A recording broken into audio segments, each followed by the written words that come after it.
GameDay Garage presents The Show and the You with Jake Hasan. Cowards. From live bets We're betting UCSB, full game money line. to random calls from strangers, Who the hell is calling you right now? nothing is off limits, even a little self-discovery. This is what happens when you live alone.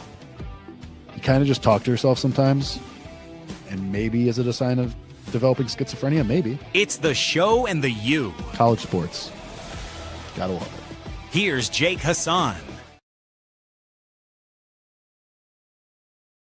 There we are. Let's go. We are so incredibly back. It's baseball season. Opening day. I am Jake Hasan. You can follow me on Twitter at the Jake Hasan. It says it right there. This is GameDay Garage, our first MLB live stream. Let's just let that sink in for a second. Wow. Wow. What a time to be alive. And I'm already realizing that this lighting situation is not going to be great. So here's what's going to happen. I'm going to put up a little slate for us, and then I'll do the full intro after I get the light set up. I'm going to do the thing where I thought the sunlight would be enough. It's fine. Hey, we have like 10 minutes till the White Sox start anyway. Just everyone, just hang tight.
All right, there. See, I fixed it. That wasn't so bad. We're back. It's all good.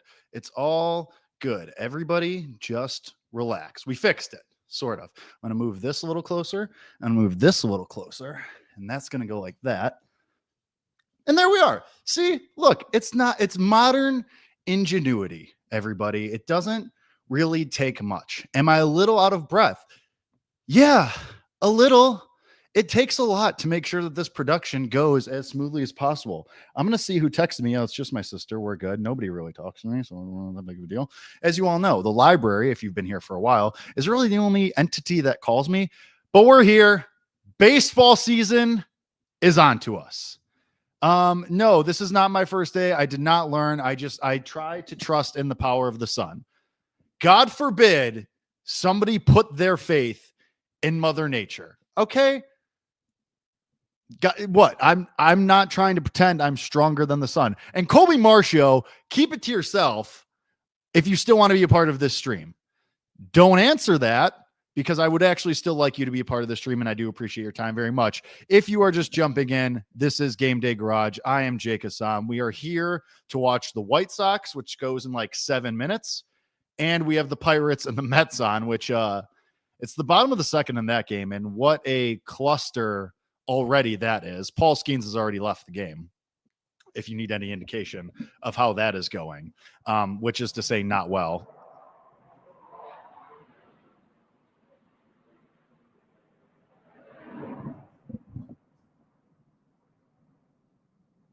Please tell me that came through. Just truly, apparently we're doing flyovers in Chicago now. Apparently that's just a thing that's happening. Sure. For no reason. Aaron Waters show isn't for 4 more months. But sure. Let's just have the Jets fly by for no reason. As I was saying, Paul Skeens washed? Possibly. People are wondering. I'm wondering. I'm asking. I am somebody who has interest in that, as I famously tried to beat him with Logan Webb at 18-1 for NL Cy Young. Among other things that we're going to talk about in this stream today, awards, futures. We will talk about the Pirates and the Mets. We obviously, if you want to jump in on some White Sox futures, 50-1, Will Venable, AL Manager of the Year. Myself, Colby Marcio, like the win total over, even if you want to ladder up to 70, 75. I think they could be an 80-win team. Personally, I do also think they're going to win this game against the Brewers. I think them being plus 150 dogs, even though it's on the road, even though it's Jacob Mizorowski, who we all really like. Does anyone really think that's right? I think this Brewers lineup is worse than the White Sox lineup, pound for pound. And I just don't really think that that's something that we need to be laying a huge price on, that lineup. So we're not going to. So what we're going to do instead is bet the White Sox because we like them anyway. I don't really like any props in that game. I'm sure there's people out there betting the Colson Montgomery home run. I'm sure there's people betting the Munetaka Murakami home run. Sure, more power to you. We'll see how that goes. I'm good with just the money line. I like the price, and I'm a Brewers hater too. Although I was a Pirates backer as we bet them to win the NL Central, and that's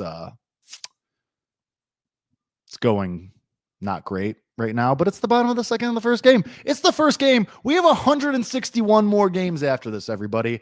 I'm not that worried about it. But welcome in. Colby Marshall will be joining us in like 15-ish minutes. Shane Reardon is going to join us in like 40 minutes. Bobby Brown is going to be in here at some point. I was given a very loose timeline from him. He's going to text me.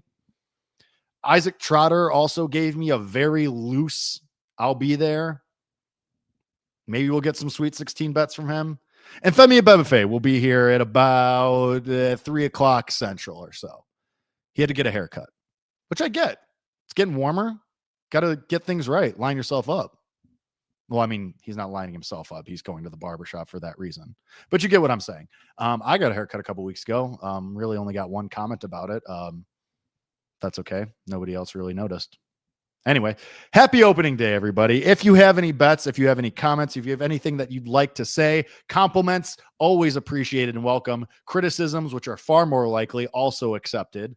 If you're one of my ops and you're in this stream, welcome. Always happy to occupy space in your head.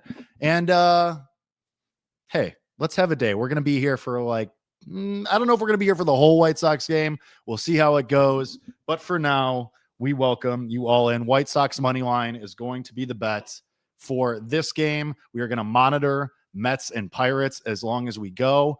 And the nice thing about being partially employed at the moment and not really having a set schedule and also liking to get after it and get active on a Thursday is we could just do things like this. I'll clean that up later. If anybody is wondering how I feel about the Illini later tonight, not good. I'm scared, Dad. Yeah, they're 3-point dogs. And yeah, a lot of people like them. I'm terrified. I went through the years of John Gross, Samba Kane, God knows who, Tijon Lucas, the beginning of Brad Underwood. So yeah, I'm happy with where things are at. But I'm also not looking forward to being in a bar with my friends with my heart on my sleeve.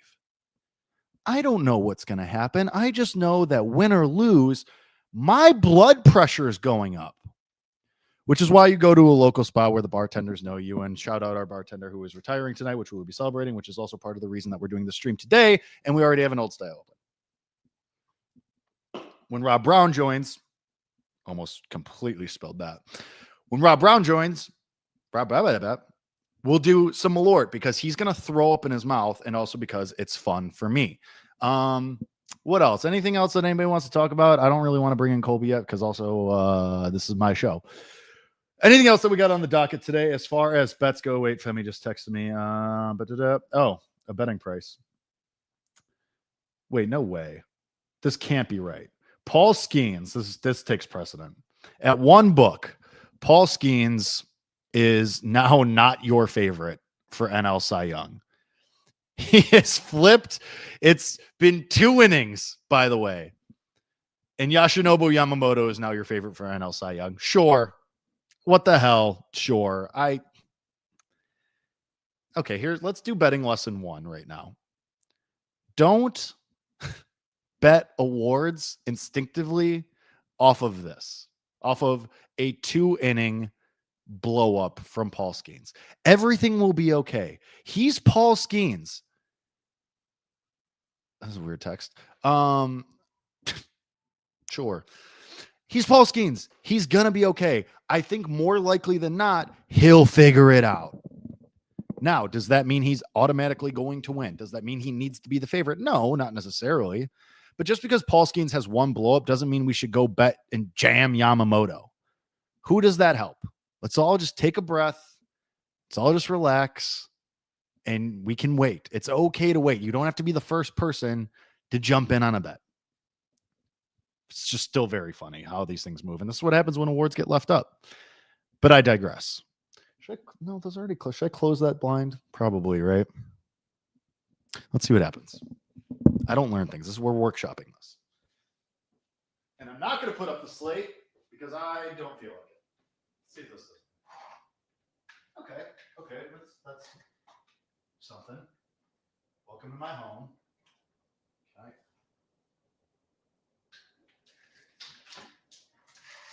There we go. All right, we'll see what that does. Maybe it does nothing. Maybe it helps. I don't really know. But we're going to do the stream regard. Oh, that's definitely better, right? Yeah. We can move around a little bit more. Anyway, what else was I talking about? Oh, if you have any bets or if you have any comments or anything that you'd like to put into the chat, feel free. We're going to be here for a couple hours, so we have plenty of time to get to it, to talk about whatever you want to talk about. Sundials, the weather, pigeons. I have another question if we get to a lull in the content at some point. I do have another hypothetical. This one isn't a Jake Hasan original. It was sent to me, but it's still pretty good. And I think there's a very clear answer. That's just what I think. As far as other things that I am betting today, happy opening day, of course, to everybody. A lot of stuff that I mean, listen, it's opening day. There's a ton of games. You don't have to jam everything. But I do like some stuff. There is an opportunity to get some missed prices. One that I like that starts in like 5 minutes for the Cubs game. I like James Wood over 1.5 total bases. That's almost 2-1. I get that James Wood broke out last year and everybody really likes Matthew Boyd. Does anyone really think Matthew Boyd's doing all of that again? I don't. It's a reason why I don't really like the Cubs that much this year, because I think that rotation is incredibly leaky. So I'll go against Matthew Boyd. James Wood, I almost said James Boyd. That's who I went to college with. Shout out James Boyd, athletic reporter for the Indianapolis Colts. James Wood was actually good against lefties. He slugged .493 against lefties last year. He's also awesome on the road, slugged .500 on the road. So for over 1.5 total bases, for a guy that was in the home run derby, yeah, I'll take a shot on that at almost 2-1. So James Wood, that starts in like 5 minutes. So if you want to go jam that in and tail that, James Wood over 1.5 total bases against the Cubs starts in just a little bit. This is probably my favorite bet of the day. I don't know if it's because he's on the Rays. I don't know. It's because people don't know who he is. I don't know if you just see the names of the teams. I don't know what it is. Drew Rasmussen is over 4.5 strikeouts at plus money. I think that is a laughable price. This guy, first of all, has had a sub 3 ERA for 4 straight years. We've seen him have double-digit strikeout games of 8, 9, 10 strikeouts, and you only have to go over 4.5. So, get out, ball. Oh, the White Sox with a very hot start. Chase Meidroth, leadoff home run to the second deck, and I'm calling it Miller Park. I'm not going to call it whatever the hell they renamed it to. But shout out the White Sox. How about this? Quick 1-0 start there. Drew Rasmussen over 4.5 Ks is my favorite bet at plus money. I guess. I mean, I don't want to keep him waiting. He's on a tight schedule. He's very generous with his time, even though I just spent an hour talking to him. Colby Marcio joins the show at Colby M Bets on Twitter. You can find our show Off the Board on the Better Day Show. Account on Twitter. Hey, buddy. Long time no see. Did you change your shirt to wear the exact same color shirt that I am on purpose? No. I knew you were gonna ask why I this is changed. outrageous. Look, like, we can't be doing this. Do you need me to change? No, it's fine. I went on a What's walk. up, I buddy? wasn't going to walk around in a Ken Griffey Jr. jersey. Also, Why not? the Leaning Tower of Pisa is behind me. Chase Mydrov. Hey, how about it? How about it? That was a no doubter. That was a missile. Jesus. He knew it right away too. Jacob Mizorowski washed? Question mark. This is why I don't like getting invested in the Rookie of the Year markets because everyone who has everyone has passionate takes and it's just reactionary of 1 good, 2, 3 good games. Oh, 5 good games. He's an all-star. Let's freak out. Hey, everybody, let's yell in the streets. This is the greatest thing we've ever seen. Hey, have you heard of The Miz? No, not the WWE fighter, the pitcher.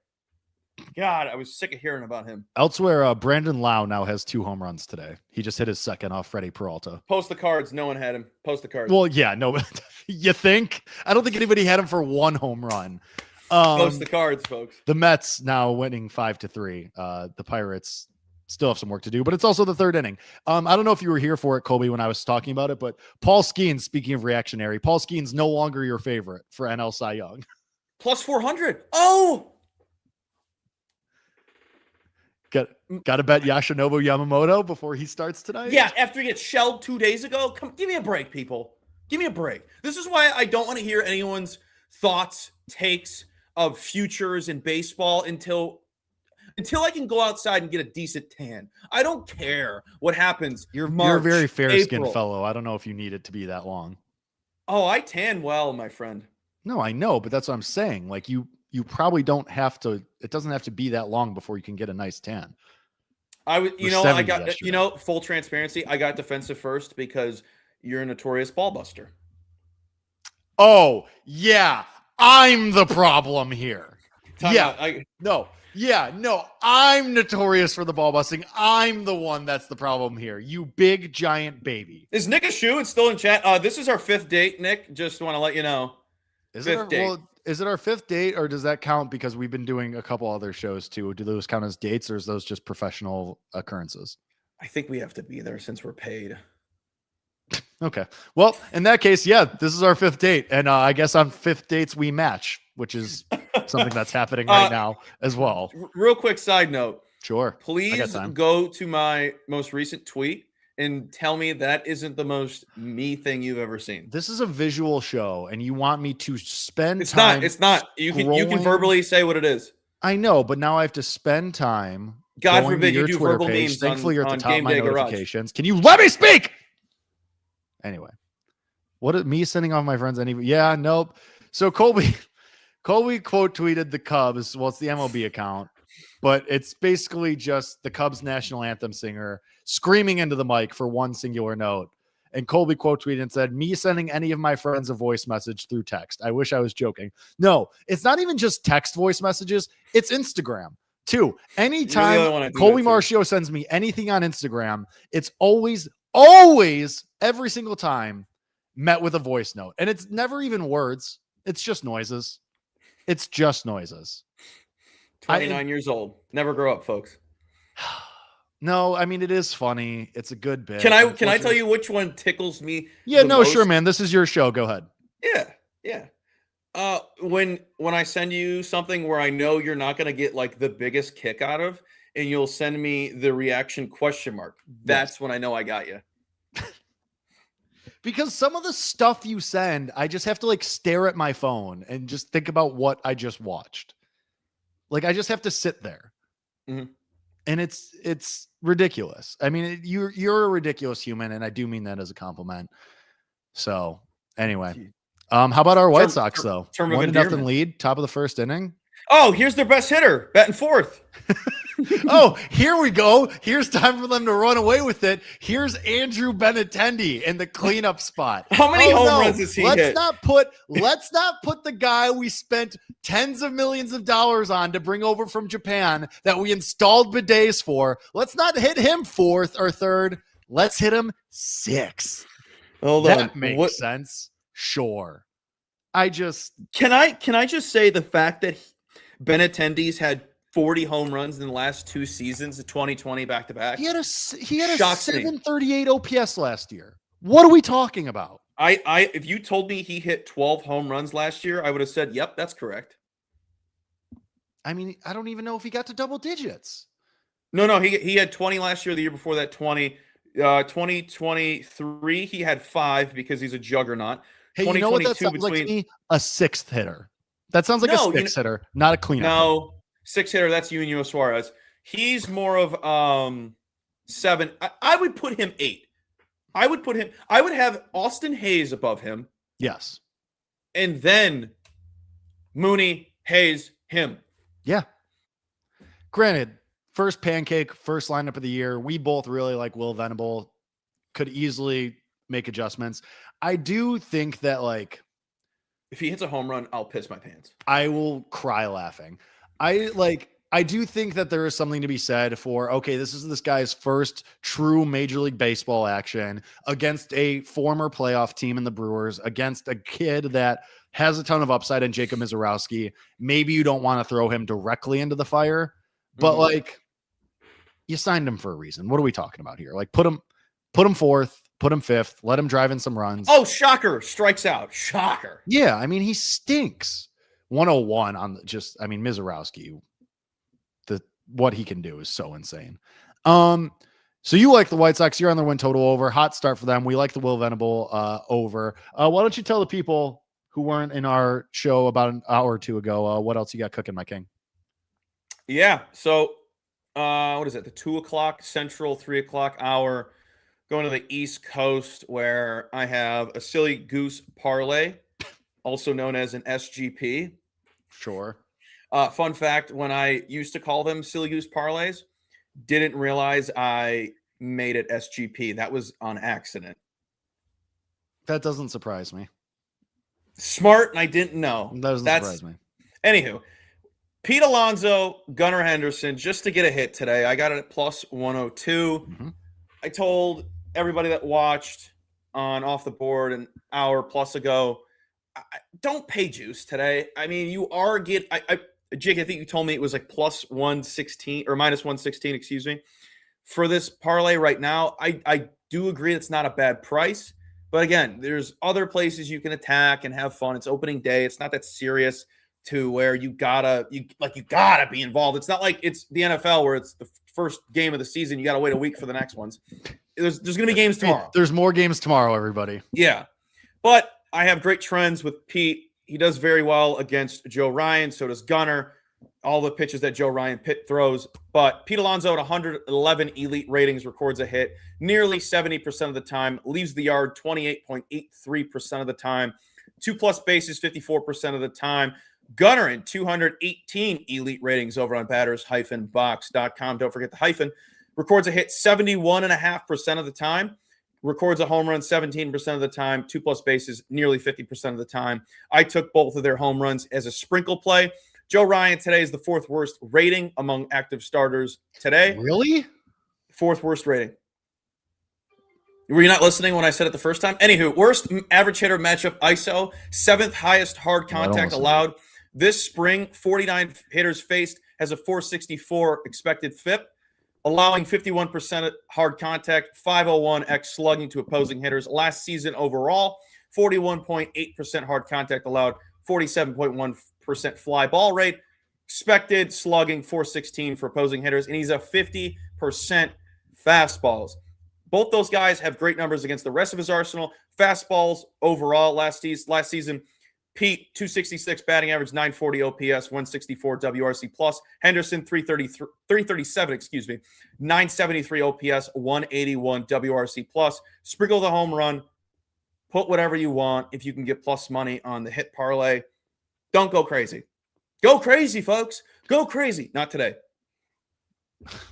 I almost started singing the Jersey Shore theme song, but I decided not to. I decided against it.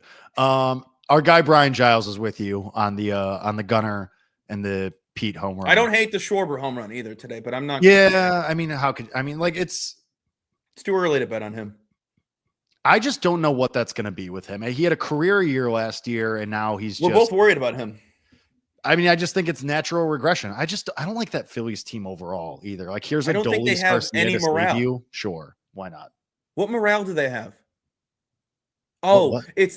What morale do they have? They've been the team to win the World Series. The power of raw milk, dude. Haven't you? They don't even have the power of friendship, in my opinion. Hot take: they're not going to have a good season because every year since they brought in Harper has been, this is the team to beat in the NL. This is the team that's going to go to the World Series. And then they fall flat every year. Well, granted, one year they did get to the World Series at least, but and it was ever since then, it's been nothing. Yeah. It's literally just been well, that's why we like the Marlins, though. That's why men's tennis. And that was men's tennis. And that was talking tennis, everybody. But that's like that Phillies part of the issue is why I like personally the Marlins. Like, it's why I think that the Marlins at 30-1 are a good price in that division because the Braves have everybody in elbow splints. The Phillies are nothing. The Mets, I mean, based on today, when they just put up 5 runs on Skeens, maybe they're going to be great. I don't know. But if you only have to beat the Mets, who are notorious for collapsing down the stretch as a franchise, to Kobe's tennis analogy, like it's just, that's what the Mets are. I think that's the perfect encapsulation of what they are. So I'll take the shot with the Marlins. We are both wearing the Marlins covers as Kobe pantomimes tennis with a baseball bat and flexes the DePaul. Hey, how's DePaul doing in the tournament? Sorry, you know what? Ignore that I just said that. I shouldn't be mean. There's way too much on the line for my basketball. Somebody's got money on Illinois. Why would you do that? I'm not going to be mean. I'm not going to be mean. Wow. No, I take it back. Can I be completely transparent? I may have written something over the last couple weeks or days. I thought Luis Angel Acuna was the second baseman. Was he? He was for the Mets primarily last year, but he did play some outfield. And now he's playing center field for the White Sox. Seeing him go for that fly ball, I'm like, I definitely called him a second baseman sometimes this week. No, he was.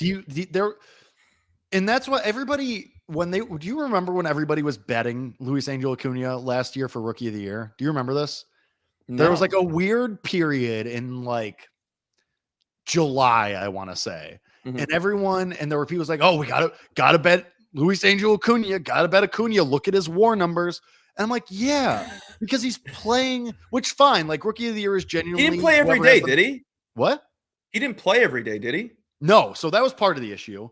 And all of his wins above replacement that he was racking up was defensive at second base and at third base for the Mets. So it was dumb. #stupid. And then, of course, he didn't win and wasn't even close to winning. And then he got traded to the White Sox for a bag of peanuts, basically. And here we are. Now he's playing center field. So this is the only thing. I think this is my worry with the White Sox.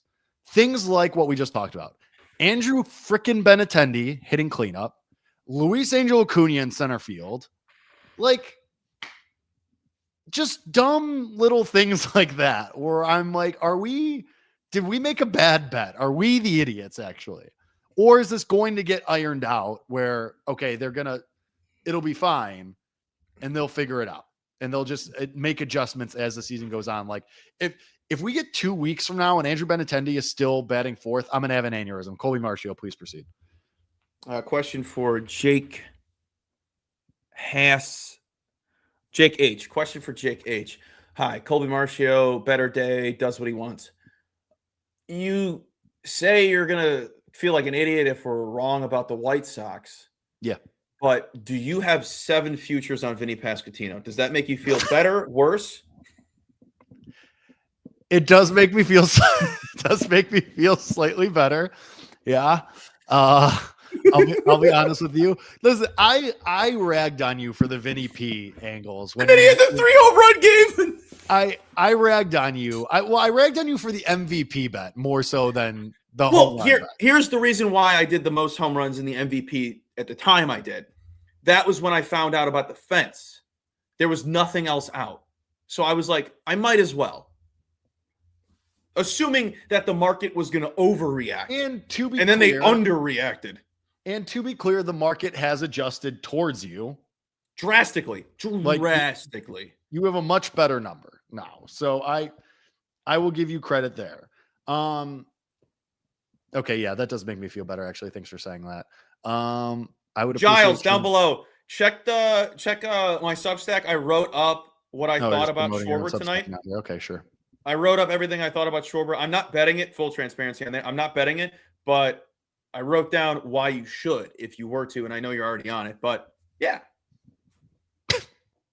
What a tagline. Well, I wrote more than just what batters have. Well, yes, I figured that. Colby's Substack is good. He has it linked on his Twitter. You should follow my Substack too while we're at it. Hasan'sHacks.substack.com. We'll be doing college baseball bets as well tomorrow. Unless people have college baseball questions now, which we can answer, or any questions or any bets that you have on this opening day, this starting maiden voyage on opening day. Another question from Colby Marshall, front of the row. Yes, proceed. We didn't talk about this earlier, and we didn't get to talk about it earlier in the week because it was just all a yesterday thing. Did it drive you nuts when people were calling yesterday opening day? No, because I was just that's how I was sniffing out the fakes. Like that's what it was branded as. Like nobody's as insane as we are in general, nor about baseball. So traditionalists, patriotic, couldn't be me. We don't have to get into the topic of patriotism here, but I just whatever. Like if people want to call it opening day, fine. Please make this play. White Sox get out of it. The game was at the night. The game was at night though. How was it day? Yeah, I mean, like, again, if you would let me finish a thought, like, I'll get to that of, yes, it was at night, it was opening night, but you're not just like opening night doesn't have the same branding to it as opening day in and of itself is already a brand. Hot take. Let me throw a hot take at you. Maybe they could do opening night the day of opening day. I agree with you. Yeah. Like I don't know why baseball couldn't do everything yesterday instead of trying for whatever reason to compete with the Sweet 16. I don't know. What's more pointless? The Japan series where they come back home and still playing in spring training, but those games count, or opening night yesterday and Bert Kreischer shows up? I mean, it took 45 minutes for first pitch. 45 minutes. Does it almost have to be yesterday because of the Bert Kreischer effect? It wasn't just Bert, but yes, I know the product as a whole was. I understand you come out and you have coming out of the New York Yankees, this manager Aaron Boone. I understand that. Like you treat it like it's the World Series. You got everyone come out of the lineup.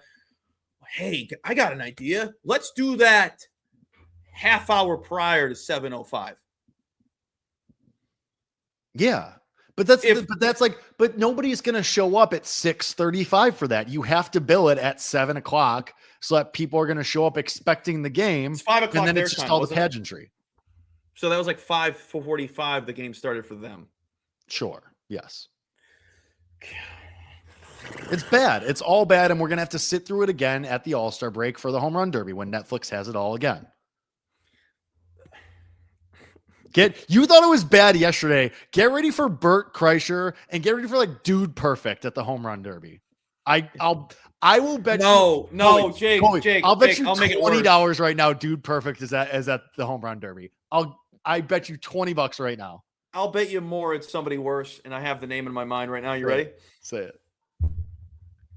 And now we're gonna have Mr. Beast come out and throw the first pitch.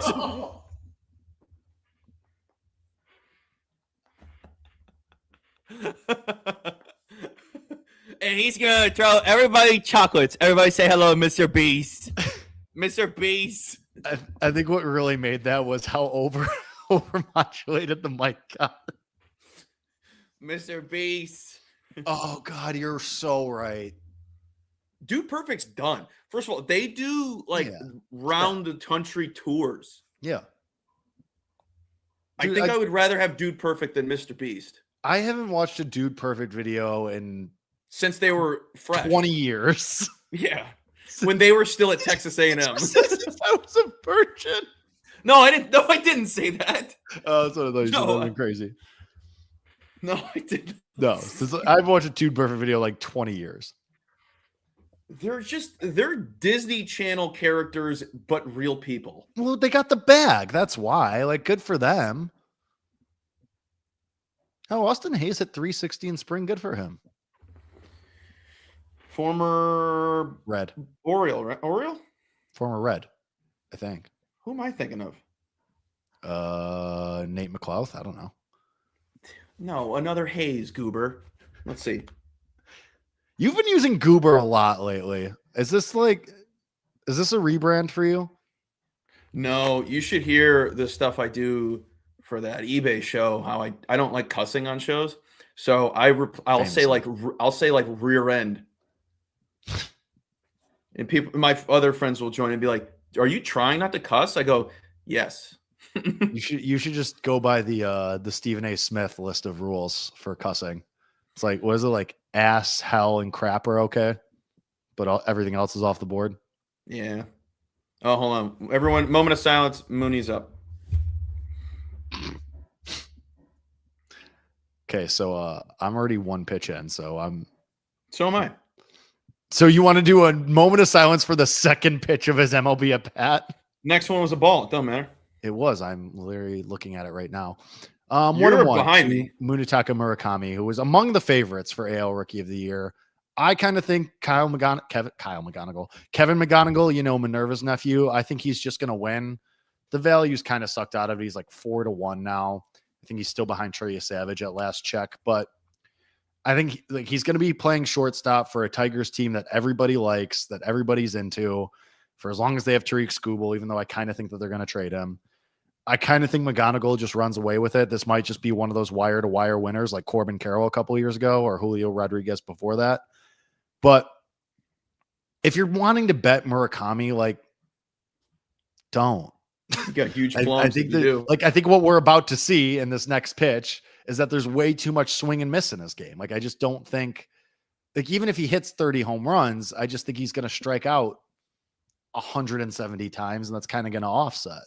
And I think there's better options like McGonigal, like others, Chase DeLauder, who are going to be in that race as well. And Murakami just won't be able to overcome. So that's just my 2 cents on AL Rookie of the Year. He did work it back to a 3-2 count after being down to 2 strikes. But it grinds. Yeah, that was always the scouting report on it. Good walk. Yeah, that's what you want. Hey, that's a great walk from your 6-hitter, if I do say so. Put his rear end tailpipe 2 spots up. Why did you go and get him? Anywho, do you know who used to be electrifying to watch just battle at the dish and just has been nothing to what they were in 2023? And we were just talking about him. Evan Carter. Every single at bat when he came up was literally a full count. It did not matter. He worked the crap out of those counts. Well, yeah, I don't think it's Evan Carter sucking that's been the problem in the last he's hurt. years. I think he's been really hurt and just hasn't been able to string 2 weeks of good play together, which is also the Evan Carter of it all, is why you and I are high on, well, not high on, but we like the Rangers and think that within their range of outcomes is the ability to be a playoff team and maybe make a run to an ALCS or even the World Series again. High as in higher than last year.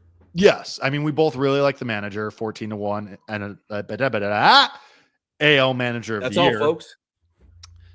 And, but Wyatt Langford is a huge part of that. Corey Seager staying healthy, that unbelievable rotation, which we haven't even talked, like me and you talked about the Rangers a little bit earlier. We didn't even mention Mackenzie Gore.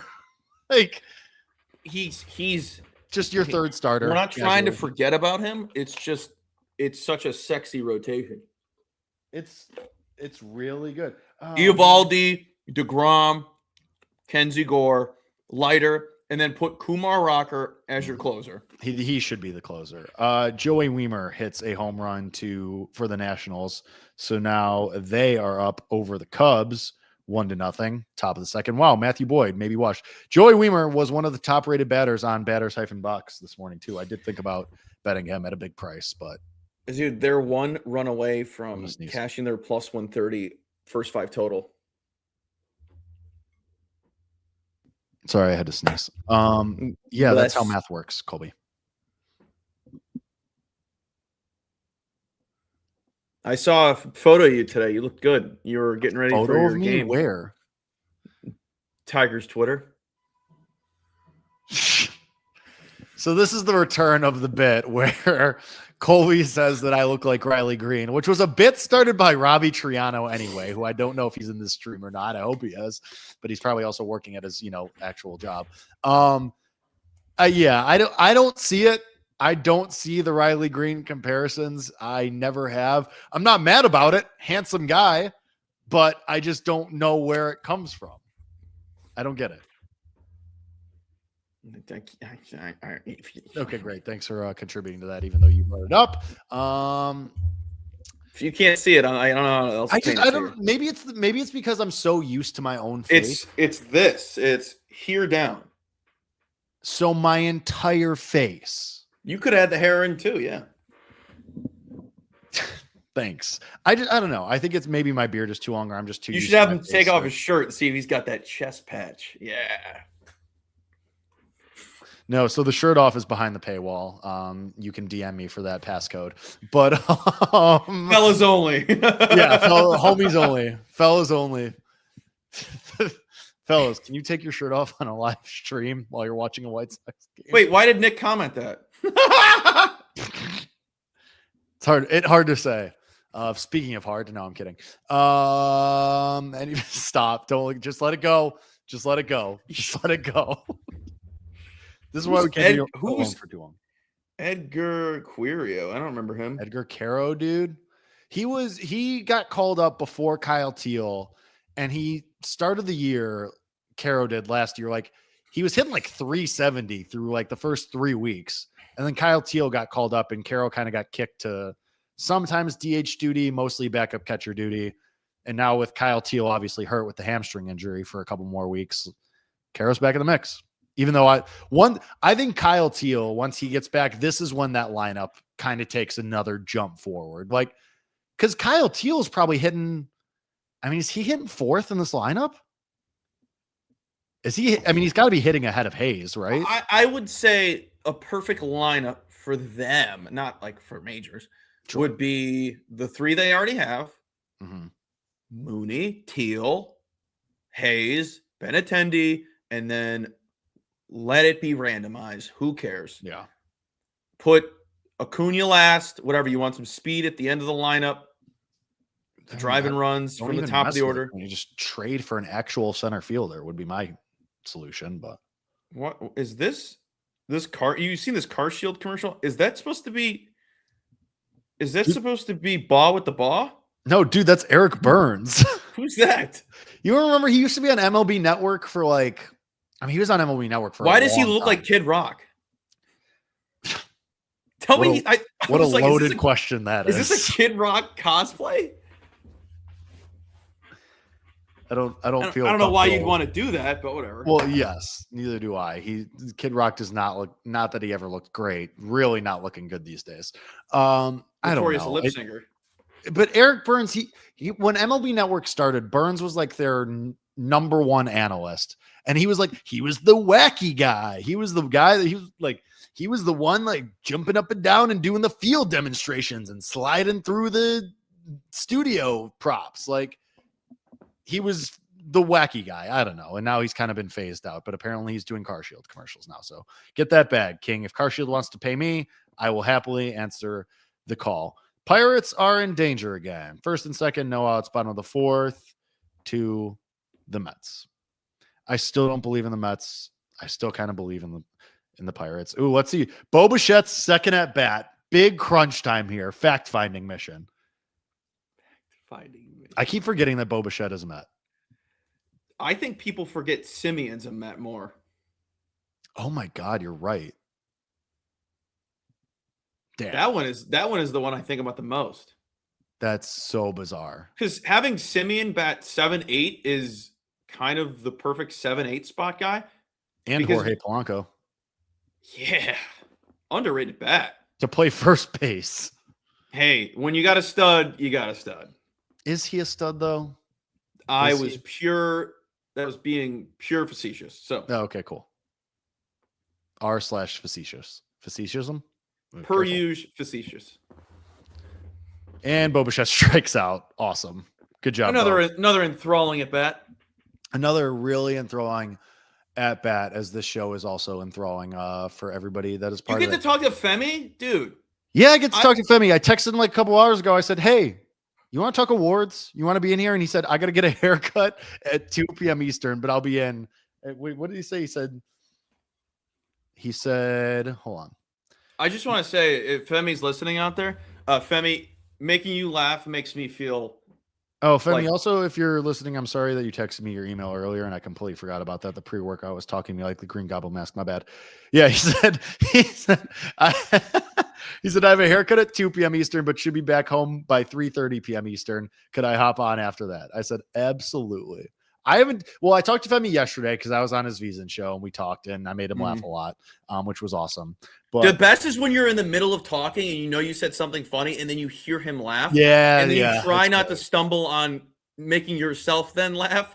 Yeah. That's the best. I remember one time he laughed at something I said and then it got me to laugh and I was like, Femi, stop talking.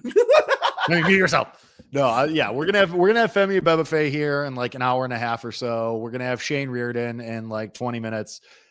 Rob Bobby is gonna be in at some point. I don't know. He's gonna text me when he's available. I don't know when that's going to be. And allegedly we're gonna get Isaac Trotter, but I don't know. I have a feeling he's gonna flake on me because he just doesn't like me that much. Colby, any closing thoughts for the people? The fact that you get Mr. Reardon from Beetle and Decker, it's pretty cool. I mean, yeah, he's, I'll say it. He's a White Sox insider. So I wanted to get him for the stream because he also texted me, I have a lot of thoughts. And also I'm going to do something when he jumps on. I hope he's not listening. I'm going to do something that he's really, really going to hate, but it's going to make me laugh a lot. Because nobody tell him, well, he might be, hopefully he's not listening. Yeah, he's probably not. It's his birthday today. And I'm going to make him feel really embarrassed about that. Not embarrassed, but I'm just going to put it on Front Street. Because I also didn't text him because I knew he was going to be on, so I wanted to say it to his face. And I should be careful because I have to see him later tonight, and I don't want him to hurt me. All right, Colby, why don't you give the people your bets? Shohei home run tonight, boosted 3-1. Dodgers over 2.5 runs in the first 5 innings at $1.25. Pete Alonso, Gunnar Henderson hit parlay at plus 102. I don't recall the home run prices for Pete and Gunnar, but sprinkled on those as well. Those are my only 5 plays of the day. I don't really have much else that really only 5 plays of the day. I'm not trying to overdo it. I mean, most of them are sprinkled on. The only full unit I have is the Dodgers. Yeah, I have stuff all over the place. We talked about that at the start of the stream, which I'll go back over all of that in a little bit. Well, Colby, it was a pleasure. I've talked to you a lot today. I don't know if it was too much, maybe too much. Never enough. Never hanging out with the files. Hanging out with the fellas is hanging out with the what? What do you mean by that? You know something we don't? Is there something you want to tell us? It was a mistake. Hanging out with the files, sir. You need to call somebody about that. File maxing. It's good. That's good. You're getting better. All right, get out of here, you guru. Everyone cash your plays. Have a good day. Happy opening day. Happy opening day. Thank you to Colby for jumping on the stream for a little bit. And I'm going to remove him so that he can X out of his browser. And now it's just going to be me again in the cave of darkness, apparently, because listen, I closed the blinds. I'm doing my best here. Okay. This is one of those odd instances where we could have actually used the sun going down, even though it's only 2 p.m. Get out of here, Colby. Stop miming to me in the background. Go away. Anyway, and the Mets take a 6-3 lead because Montgomery cannot close it out, and Lindor scores from second on a bad. Oh, I forgot Luis Robert is a Met too. What is this team? I completely forgot about that. How about that? Well, it'd be good to talk to Shane Reardon about too in a little bit. I just have to type in his email in a second. Shout out Colby Marcio. Very gracious with his time. He has to go to his late night job that keeps him up until like 2 a.m. If anybody else wants to be a part of this, comments, bets, criticisms, or if all of you just want to lurk, which is fine. I appreciate you being here. But hey, comment, indulge me. If you have any hypotheticals that you want to throw out there, I have one for later that we can talk about. But let me do this right now. I'm going to ping live producing on the air, everybody, as we do that, and we do that, and we do that, and we do that, and we do that. Oh, I do still have his email in here. Nope, sure don't. I lied. Looking that up because he texted it to me. Bam, bam, bam, bam, bam, bam, bam, bam, bam. And that is how you type out an email address. Easy peasy. Nothing like it. So Shane will be here at some point. You know what? I hope Trotter does join because we got to talk about Survivor. Me and him are doing a Survivor pool together, and we got to figure that out and figure out what we're going to do. So that's coming up. Maybe. I texted Trotter and I said, hey, I know you're doing Sweet 16 stuff, as he is famously a college basketball reporter and is famously the Sweet 16 today, even though it's also opening day. And I don't know why baseball just didn't do opening day yesterday when they could have had literally the whole day to themselves. But that's above my pay grade, and that's not for me to decide. But I said, hey, man, if you want to do some stuff, if you want to come on, talk Sweet 16, talk baseball, would love to have you. And he said to me, I'll let you know, but maybe. And haven't heard from him since. So really, it's hard to say. End of the fourth, and Mets and Pirates 6-3. Not great for our Pirates NL Central futures. Although I guess if the White Sox hang on and they beat the Brewers here, that's not bad for us. And if the Nationals hang on to beat the Cubs, everybody in the NL Central just starts 0-1. I kind of like the Rays to beat the Cardinals. And who do the Reds play today? Oh, the Reds play the Red Sox and Garrett Crochet. The whole NL Central might be 0-1 at the end of the day. And as far as my bankroll goes, I hope the Brewers are at least 0-1 because we bet the White Sox at plus 105. Nope, plus 150. I don't know why I said 105. Numbers are hard. I got a D plus in Stats 100. It's the only math class I took in college. Just did enough to get that passing grade and then just skated on by because I'm not a math guy. You know what? I wasn't a school guy in general. I just didn't care. I had other things to do. Like go to camps and watch the terrible basketball team when they were terrible. Now they're good, and I'm scared. I'm very scared about tonight. Thankfully, I will have my friends. I will have... I'm just going to let this comment sit here for a second. I'm just going to let it sit there in shame.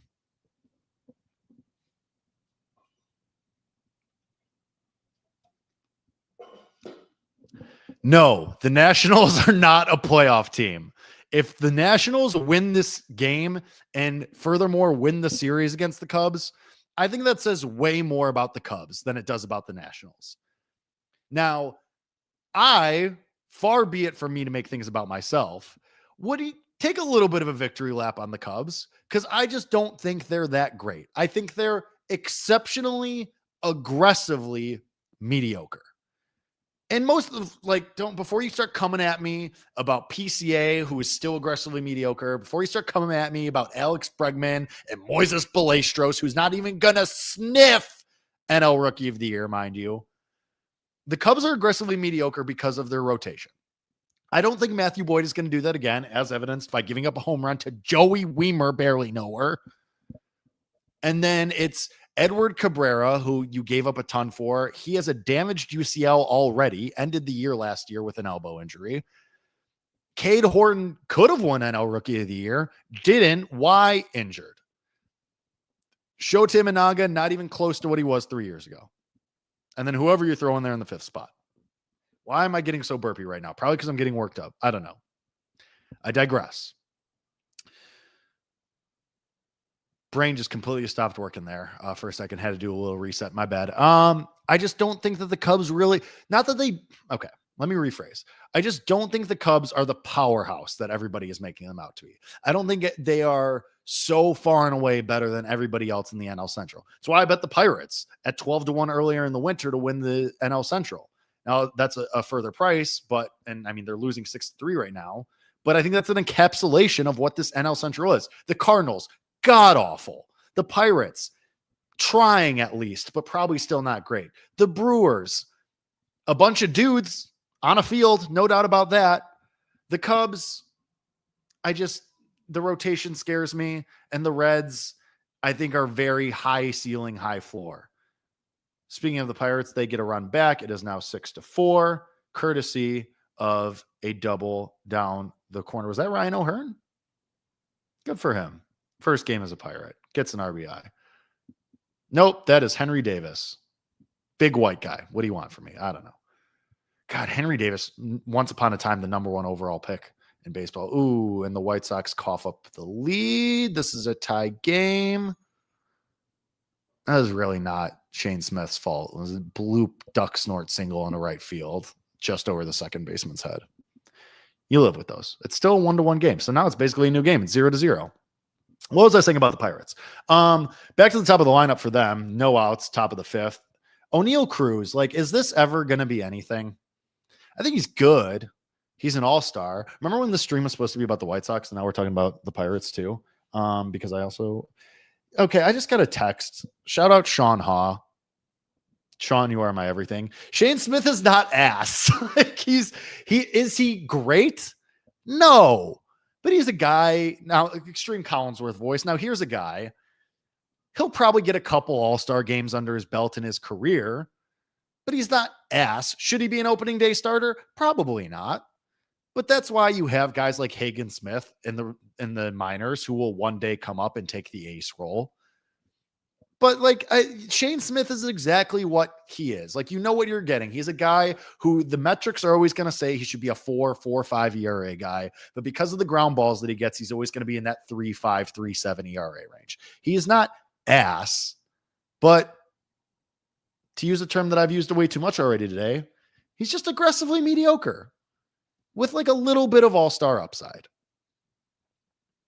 I'm going to tell Sean that we're talking about him right now. There has been a siren going on out there for 15 minutes. First, we had the Jets fly by to start the stream, which I'm now choosing to believe was a celebration of the stream. And now we've had the same ambulance alarm going for 15 minutes. It's probably not been that long, but it feels like it. Anyway, monitoring the situation. Anyway, how's everybody else doing? Good? It's been about an hour on the stream almost. Feels like it's only been 3 seconds. Just kidding. It feels way longer than that. Shout out Colby Marcio for joining with his time. Spent 20 minutes with us. That was a lot of fun. Went through his bets. Shane Reardon will be joining us to talk about the White Sox. And Edgar Caro just took a foul ball where you do not want to take a foul ball. Oh, that's tough, my king. Yeah, walk it off. You'll be okay. Your future children might not be, but you'll be okay. Probably. Ugh. That's one of those things where just as a dude, you feel it. You sympathy pains, sympathy pains are a thing. And I really feel for this guy right now. Whew. Not good. Not what you want. Wonder if my neighbors are annoyed with me yet. The windows are open. Well, one window is open. I'm just screaming. I've been screaming since time is 2 p.m. Central Time. I've been screaming since 11 a.m. There was an hour break in between where I went to get something to eat before this stream and after mine and Colby's show, which you can find me and Colby link it on both of our Twitters. Him at Colby M Bets Twitter at Colby M Bets at the Jake Hasan, respectively, on Twitter. I would really like. Well, actually, I didn't actually bet the Pirates in this game, so I don't really care. But for futures purposes, I would really like the Pirates to come back in this game. If Brandon Lau makes us 3 home runs, if he opens his Pirates tenure with a 3 home run game, I'm going to. I don't know. I'll finish this beer. I almost said flip, but I can't do a flip. And I think if I tried, I would really hurt myself. So there's that. In case anybody was wondering where my feats of athleticism are at recently, bad. It's all bad. My heel tingles in the morning now. It's, I don't know, I stand up and there's a tingling sensation in my left heel, which is also the ankle that I busted last summer So I'm sure that's probably related. Am I going to go to the doctor? No, I just got health insurance back for my part-time job. Can't really let those premiums go up right away. I should really text Shane that I sent him the link. XOXO. He's going to hate that. Anywho, let's check in on the Cubs game because I don't have that on because I'm not quad boxing because I have because this is what's stupid too. Why are we doing everybody on separate entities for streaming? Why are the Giants and the Yankees on Netflix? Why are the Pirates and the Mets on Peacock, NBC, whatever you want to say? Like, why can't we just all have it in one? Or at the very least, if you pay for MLB TV, why can't it just be on MLB TV, even if it's a national stream? You're the Major League Baseball office. Surely you could cut a deal. Ow, I just started cramping in my hand. Shane Smith, please get out of this. Or do whatever the hell that was. Brandon Lau does nothing except move the runner. Still 1-0 Nationals. Cade Cavalli, everybody made fun of me. Just going stream of consciousness here, people. If you part of the first stream for college baseball a couple weeks ago, you know this is what you're signing up for. Cade Cavalli, I had a lot of people say, Jake, you're an idiot for thinking that Cade Cavalli could maybe be kind of good. And I stood my ground. And one of those people was Isaac Trotter. So I'm choosing to believe that he's staying away. Cade Cavalli threw 2 innings, 4 Ks. I don't think a walk. And I was ridiculed. I was laughed at. I was laughed out of the room for saying that Cade Cavalli of the Nationals could be a decent, maybe even good pitcher. And let me make it very clear. By good, I don't mean he's going to be an all-star. I don't mean he's going to have a sub-3 ERA. I'm talking like a 3.5 ERA. Maybe 3.6. Sub-3.5 if we're lucky. And the Brewers are about to have a bases clearing double. It's not great. So they're about to take is that only 2 runs? That's really embarrassing if that's the case. How did you only get 2 runs out of that? Well, William Contreras double down the left field line. Brewers take the lead. It is now 3-1. And even though it's early in the game, I don't feel good about our money line for the White Sox now. It's just the trials and tribulations of betting baseball. So fun. Betting. That's betting, Susan. Isn't it great? It's fine. It's fine. We're fine. And Shane Smith gets pulled from his opening days. Oh, it was bases clearing, so it's 4-1. Shane Smith gets pulled from his opening day start in the bottom of the second after 54 pitches. Not great. And now we go to a White Sox bullpen that I like the back end of it. I like Grant Taylor. I like Sir Anthony Dominguez as your closer. I don't know who the hell is about to come into this game right now out of this White Sox bullpen. So, to the White Sox money line bets.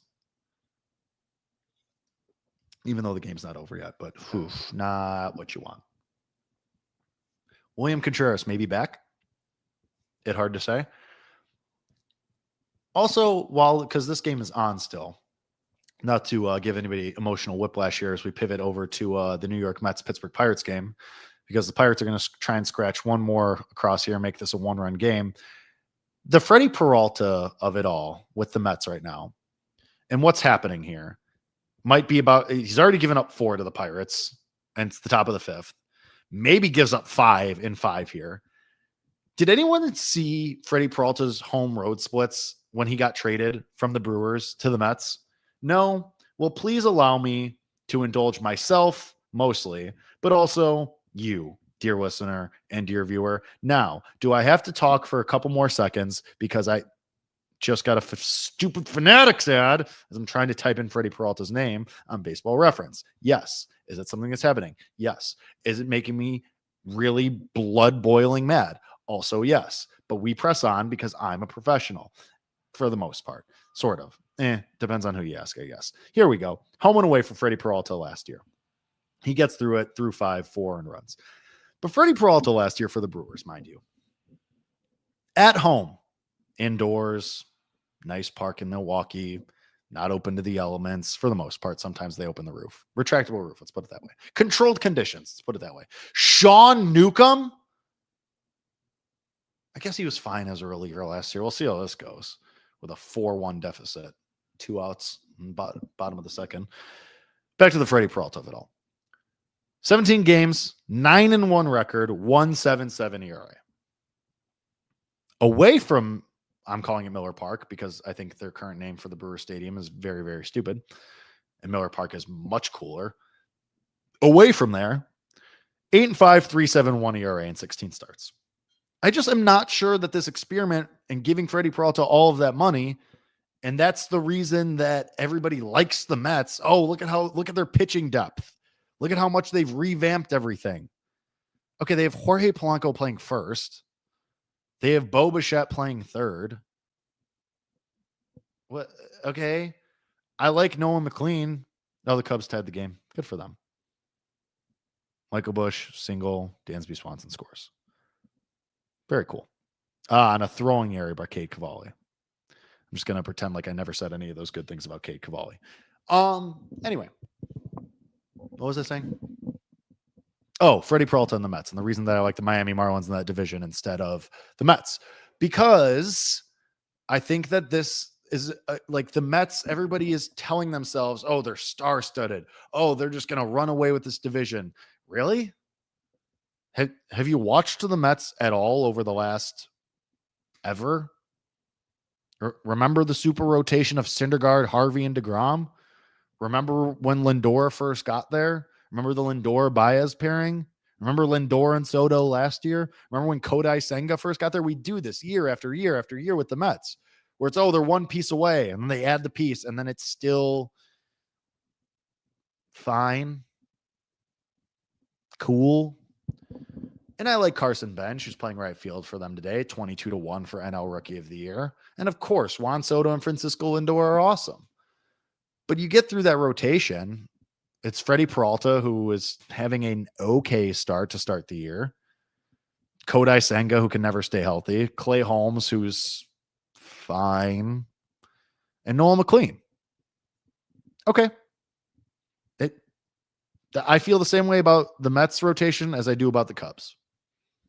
It's a rotation of all time. I just am not sure that it's a very good one. Pull it up on your TV, Hoss. And whenever you want. Anyway. Yeah, so I see this Mets team and I think they're vulnerable. I don't think they're unbeatable. I think they're probably an 85 win team, like a lot of times than not. And maybe they go on and they win 90 games, 95 games. I can be wrong.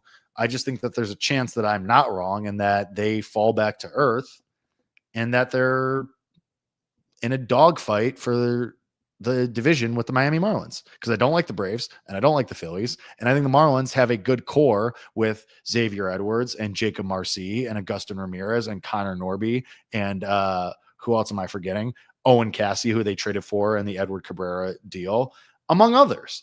So I think and Kyle Stowers, once he's healthy and recovers from his injury, I like the lineup. I think the rotation with Yuri Perez about to break out, the ghost of Sandy Alcantara, but if you only need him to be a 2 or 3, that's fine. And then once Robbie Snelling gets called up from AAA, where he had a 1.7 ERA, I think that's a decent little rotation you got there. So at a huge number for the Marlins, I think there's worse bets to be made, and I think that the Mets are very beatable.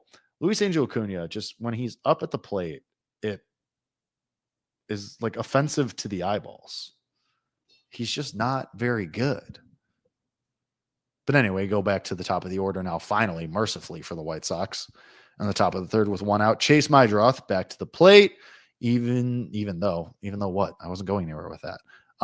Chase Meidroth back at the plate, he of the leadoff home run in which the White Sox briefly held their 1-0 lead. I would love Carson Bench to do something here for the Mets. I'm going to be all over the place. We got 2 screens. We got everything going. It's a good time. Welcome into GameDay Garage, by the way. I should probably do a reset here and there and not just assume everybody's been here the whole time. Welcome to GameDay Garage. I'm Jake Hasan, at the Jake Hasan. It says it right there. We had Colby Marcio earlier in the show. Shane Reardon will be joining us. White Sox Insider will be joining us in a little bit. Femi Abebefe will be joining us in like 30 minutes or so. Rob Brown will be in here. And not Rob Roush. That'd be cool if he was in here. But Rob Brown, the next best thing, will also be in here at some point. My man, Brian Giles, said he had a future of the Twins as the worst team, which I don't disagree with. And he also said the Cardinals. Long prices, I think the Twins, because the thing is with the Twins, you have to think about it in a way of yes, the Rockies are terrible, obviously. And they should be the minus money favorite. But then it was the White Sox, who I think are going to be plucky and win 70, 75 games. That's going to be nowhere close to the worst record. And then you have a team like the Nationals, who, they're going to be around there. And then you have the Angels. And then it's a drop off to the Cardinals and the Twins. You have to think about, especially with the Twins, they're going to trade anybody that has any kind of value. They already had trade discussions about Joe Ryan. They're going to trade any kind of bullpen arm with any value. Do we really think Byron Buxton is long for that world? I don't. This world, this mortal plane, yes, but not the realm of the Minnesota Twins. Let me be very clear about that. Extreme Obama voice. Let me be clear. But that was actually not bad. My point being that the Twins, I think, are a good bet because they're going to sell off any part with value as the season goes on and try to get rid of guys. So that's why I think they're a good bet for worst record, because the bottom could easily fall out there. And Cardinals, kind of the same thing. The Cardinals already started to trade guys away. Brendan Donovan's gone. Sonny Gray is gone. They don't really have a lot of other tradable pieces, but they're just a team that might just be terrible. They just might not be very good. That's my whole thing with them. Is it probably just going to be the Rockies? Yeah, probably. But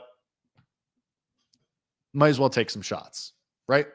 Chase Mydra draws a walk, and now it's 2-0 for Colson Montgomery. Would be a great time for him to prove that he could still hit for power and clutch spots here to make it a one-run game. I guess we're about to find out. Mound visit for Jacob Mizorowski. Jacob Mizorowski, he's pitched fine today, but 56 pitches, not even through the third inning. I think this is the big criticism about him. If he ever wants to win a Cy Young award or consistently be an all-star, it's a control thing. I mean, it's not to be like one of the old talking heads on MLB Network or whatever panel show that you choose. He has to be a pitcher, not a thrower, right? Instead of throwing and just hoping that it goes into the strike zone. And he has shown the ability to do that. But there's definitely time where he's just all right, I'm going to reach back and try to get 100 and just hope that you can't beat it. Apparently the Cubs have taken the lead back, which is fine. I mean, the only bet I have in that game was James Wood over 1.5 total bases. All right, I guess I may have slandered Matt Boyd. 3 innings, 7 strikeouts. It's not bad. It's not bad. I may have slandered him a little bit. Or am I right and I'm just early because it's the Nationals? Things to consider. Am I wrong? Or is he just facing a terrible team? Personally, I'm going to choose the latter. Do something. Colson Montgomery, you suck. Strikes out. Man on first. 2 outs. Jacob Mizorowski. And don't worry, here's Miguel Vargas to the rescue. What the hell? Sure. Meanwhile, Carson Bench is on first after drawing a walk. The Pirates go back to the bullpen. Francisco Alvarez, man, what happened to this guy? Was supposed to be like the next up-and-coming thing. Was supposed to be like the next awesome catcher in baseball. And he's just a lot of it was injury. He was hurt for most of 24, and he was hurt a lot of last year too. But now he's at 9. I mean, I guess he's at 9th, but it's also a Mets lineup where Lindor, Soto, Bichette, Polanco, Robert. Fine. I'm willing to be wrong. He does lace a single to right field, so now it's going to be first and second with 1 out for the Mets. Cooking. Yeah, this Pirates team. I think the Pirates are probably dead today. They just don't have the bullpen to. If you're going to take out Paul Skeens in the second inning, I fear that the Pirates simply do not have the bullpen to piece wins together. As I don't think the White Sox do either, because they're in their bullpen too, as they also pulled their starter in the second inning. After Shane Smith gave up 4 runs in the bottom of the second. And it was not good. And it's really not good for us with our White Sox bets today. And Jacob Mizorowski has Miguel Vargas in a 1-2 count. Gee, I wonder how this one's going to end. Let's watch, shall we? 1-2, 10 seconds left on the pitch count. 2 outs, man on first. White Sox down by 3. And the pitch, shocker, he strikes out on a fastball at the top of the zone. Inning over, Brewers still lead 4-1. A lot of game left. A lot of game left, everybody. It's fine. It's fine. It's going to be fine. It's a belief. Just keep the faith. What the hell is that drink that Dairy Queen just advertised? That was bizarre. It was like a spicy margarita, but obviously Dairy Queen doesn't serve alcohol, so that doesn't make sense. Also, of a lot of places that don't need to be serving alcohol, Dairy Queen is probably one of them. Granted, I've not been to a Dairy Queen in 8 years, maybe 10. Granted, who's also getting food at Dairy Queen? Going for ice cream. I don't know. Train of thought. Random, sporadic train of thought. Oh, Mets load the bases with 1 out. Francisco Lindor takes the walk. Surely this should go well for the Pirates. Surely this won't become a huge problem. Should we bet a live home run right now for Juan Soto? I kind of want to. Juan Soto, bases loaded, the chance to blow the game open. Should we bet his live price for a home run? I'm considering it. I am considering it. Can we get it in before time runs out? As everybody says in their college years.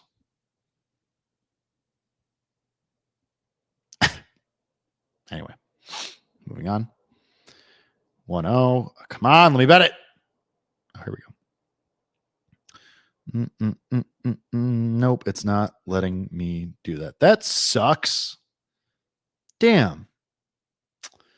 Man. Oh. No, I can't do that either. Wow. Well, womp womp. I tried. I did my best. That would have been fun, though, because now he's definitely going to hit a home run, and I'm going to rip my hair out. But that's baseball, Susan. How many people do you think bet the Andrew Vaughn home run today? Thinking revenge game? Probably way too many, right? 1-1 and grounds out to the shortstop. He's now 0-2. Probably a lot of people bet that revenge game. Oh, well, he plays his old team. Definitely going to hit a homer. Totally, man. Well, he's 0-2 so far, and it's the 3rd inning, so he's probably going to get 4 at-bats. And Juan Soto does get the RBI, not a home run. 2 runs, 1 run's going to score. Mets up 7-4. Anyway, no, Andrew Vaughn's still very balding, which is not his fault. It's all right. For a second, it kind of looked like he might have went to Turkey. Clearly did not. Oh, and the Nationals tie it back up 2-2. Matthew Boyd slander back on. Twins and Orioles, they just got through the top of the first. Just a game that I really don't care about. That's not true. Well, the Twins stink. I'm interested to see what the Orioles are going to be, just from a general fact-finding mission. Because theoretically, they add Pete Alonso. That rotation is ugh.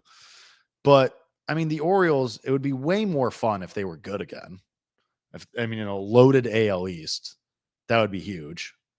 But I just have a lot of questions about that rotation. Like Trevor Rogers and Kyle Bradish, fine. I don't know where all the Kyle Bradish love was coming from to win AL Cy Young. He was like the most bet ticket at one point this winter. I can only assume it was the only ticket, and that's where that came from. Because I can't imagine that many people were betting that guy to win AL Cy Young. It's just, why you would want to go against Tariq Skubal with that guy and not like a Hunter Brown or a Brian Wu. I don't know. But hey, listen, delusion is fun within reason. I'm not allowed to be delusional anymore because I recently started seeing a new therapist. And by recently, I mean like 4 hours ago. Please clap. But, if you, White Sox bullpen kind of holding it down. 1-2-3 inning in the bottom of the third. Now, if they could just score any runs whatsoever, I would feel a lot better about this game. As it were, I feel terrible about it because they can't hit. But a lot of game left. We're going to the top of the fourth. Ton of game left. Early. It would be an awesome legacy moment legacy moment. It's been a Met for about 3 seconds. For Bo Bichette, though, bases loaded, 1 out, bottom of the fifth. He had 2 strikes. I know the Mets fans won't boo him because they're winning and it's only the first game, but man, it would be really funny if he struck out in this spot. He's already followed off like 3 in a row. It's hard to say. How's everyone doing out there? I haven't checked in on you guys. How's it going? Everybody good? It's Thursday. It feels like Friday. And I say that as somebody that doesn't work a lot. Although starting next week, I work like 9 out of 10 straight days. So I'm going to be busy, which kind of sucks. But also, like, I don't like just sitting at home. I get bored. For as much as I talk to myself, as you saw on the last stream, if you were here for the last stream, I get bored. You can only workshop so many bits by yourself. So sometimes eventually you got to try them on other people, which it has been going pretty well. I don't know. Who the? Oh. Good times. I'm going to stretch really fast and do this because I've been standing in the same spot for like an hour and a half. Oh, look at those pit stains. Hell yeah, brother. I get nervous when I talk, okay? I'm not nervous, but just my body heats up a lot. Anyway, what were we talking about? Oh, how's everybody doing? Good? Everybody's good? It's good. I'm happy. I'm happy that you guys are happy. And Bo Bichette is going to... Wow, this at-bat is lasting forever. Anytime today, guys. Mizorowski back out for the... I'm going to have to close that window at some point. It gonna rain. I don't think it's supposed to rain for like 2 more hours. I should be okay. I should be able to get to the end of this stream. I really prefer that I don't get rained on. Yeah, we should be good. I don't know. If anybody can hear the wind and it's distracting, let me know. I'll close the window.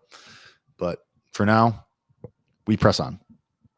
As more sirens go off in the city of Chicago, don't they know that I'm trying to do a show here? I put out a announcement. Don't they follow me on social media? Don't they know we're doing this right now? Jesus, Jacob is again back to the whole Andrew Benintendi hitting 4th of it all. Nothing quite like a morale killer than your number 4 hitter going up there and striking out on the same pitch 2 times in a row. Nothing like it. Really awesome stuff. Really glad we're making good decisions here. If this guy, Will Venable, needs to get this guy out of the 4 spot tomorrow, ideally right now, but like we'll accept tomorrow. Honestly, if Andrew Benintendi is still hitting 4th tomorrow, the Will Venable tickets are dead already. Manager of the year already dead. I'm willing. I'm not for like I'm. People have said I'm a dramatic person. That whole display notwithstanding.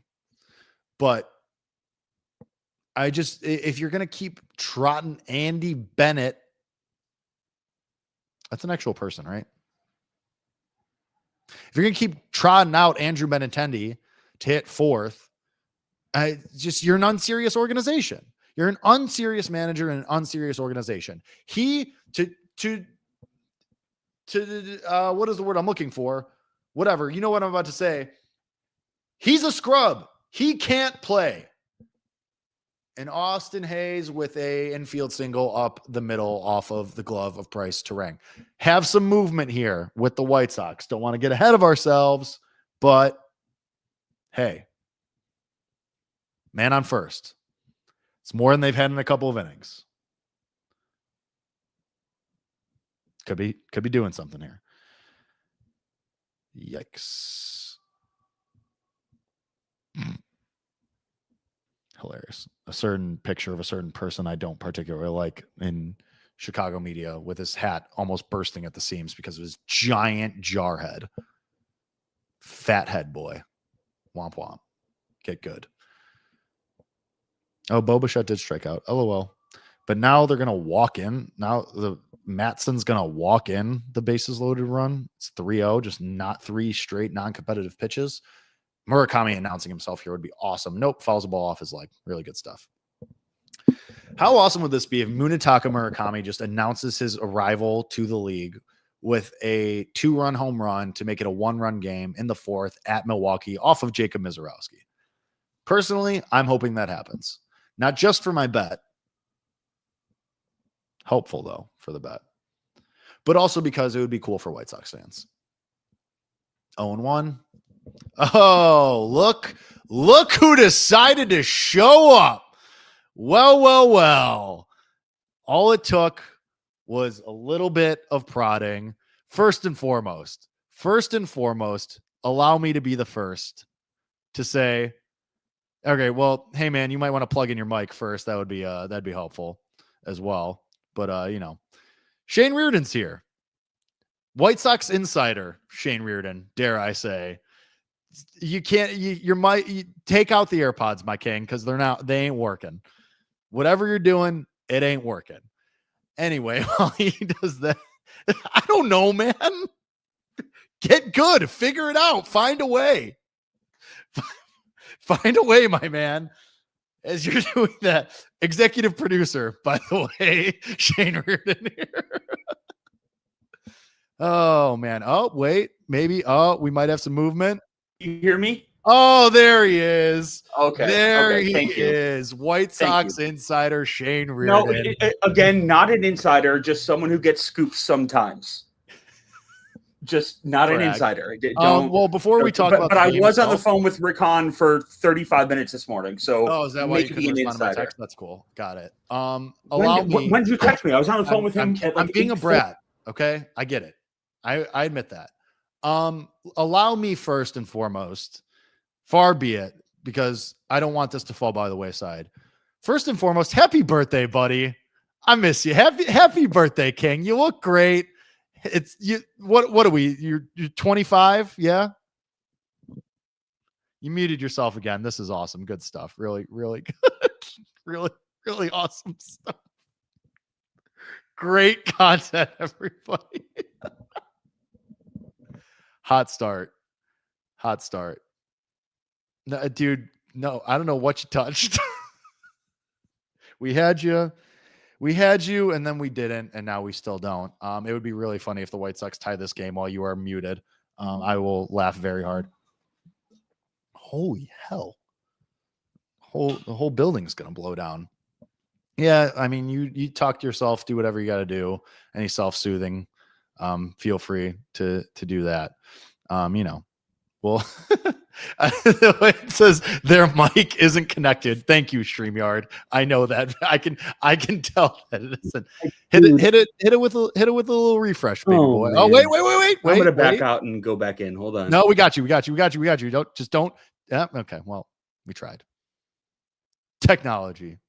This is great. I feel like it's the good old days. Feels like I'm back in the old studio where things just never worked the way that they were supposed to. And I'm gonna send a different text, and just check in on our boy Femi Abebefe. Oh, Shane Reardon has entered the studio. Oh. One more time. Do you hear me? Yeah. Love that. Awesome. Well, happy birthday, buddy. Welcome in. How do you feel about the White Sox so far?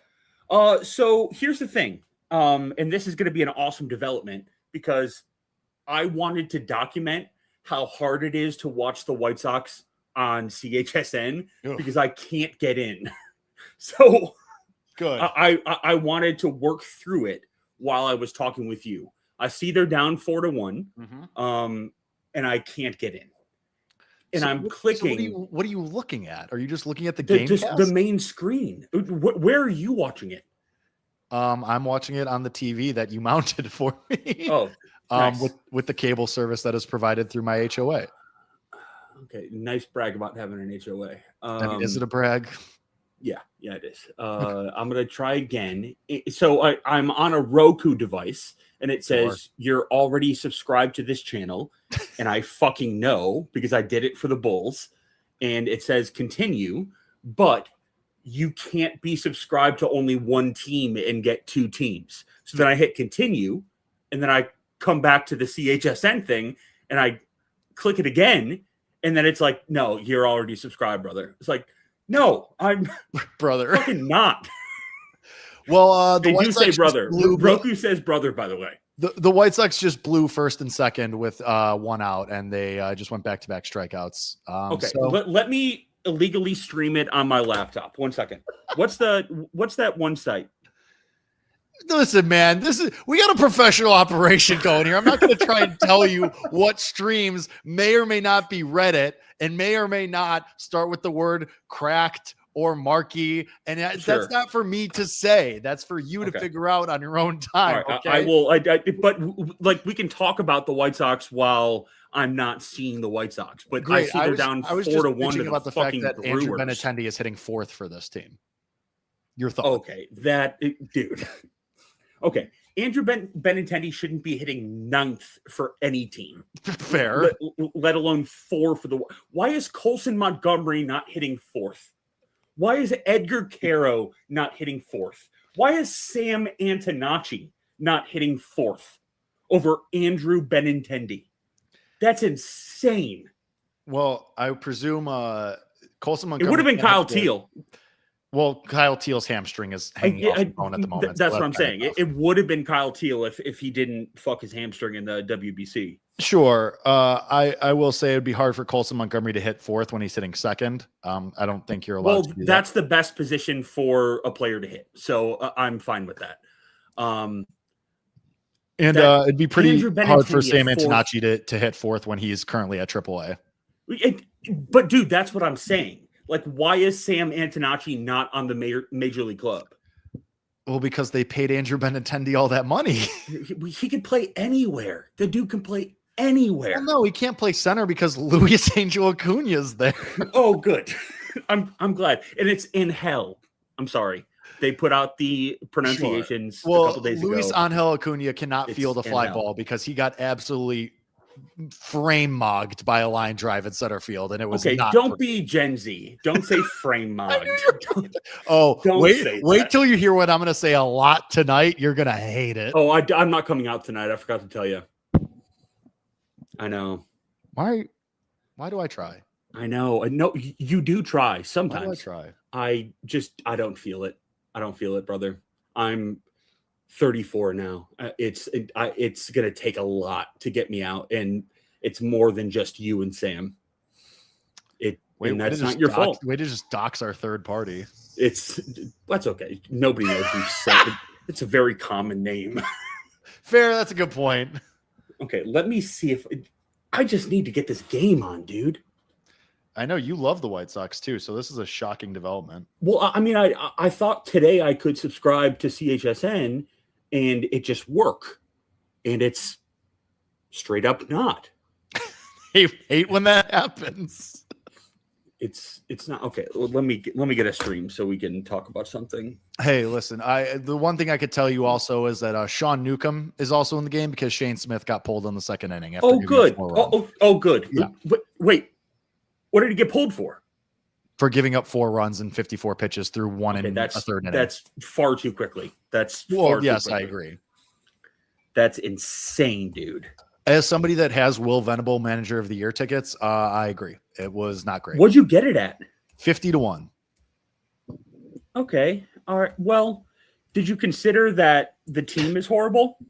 So part of the calculus was that if everything goes right, and wow.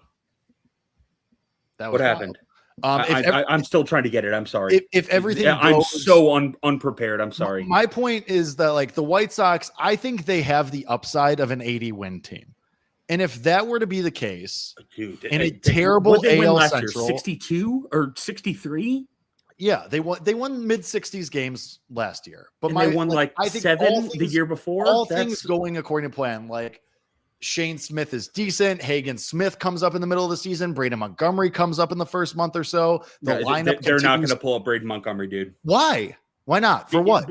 Because they don't do anything right. Because they're hitting Andrew Benintendi fourth.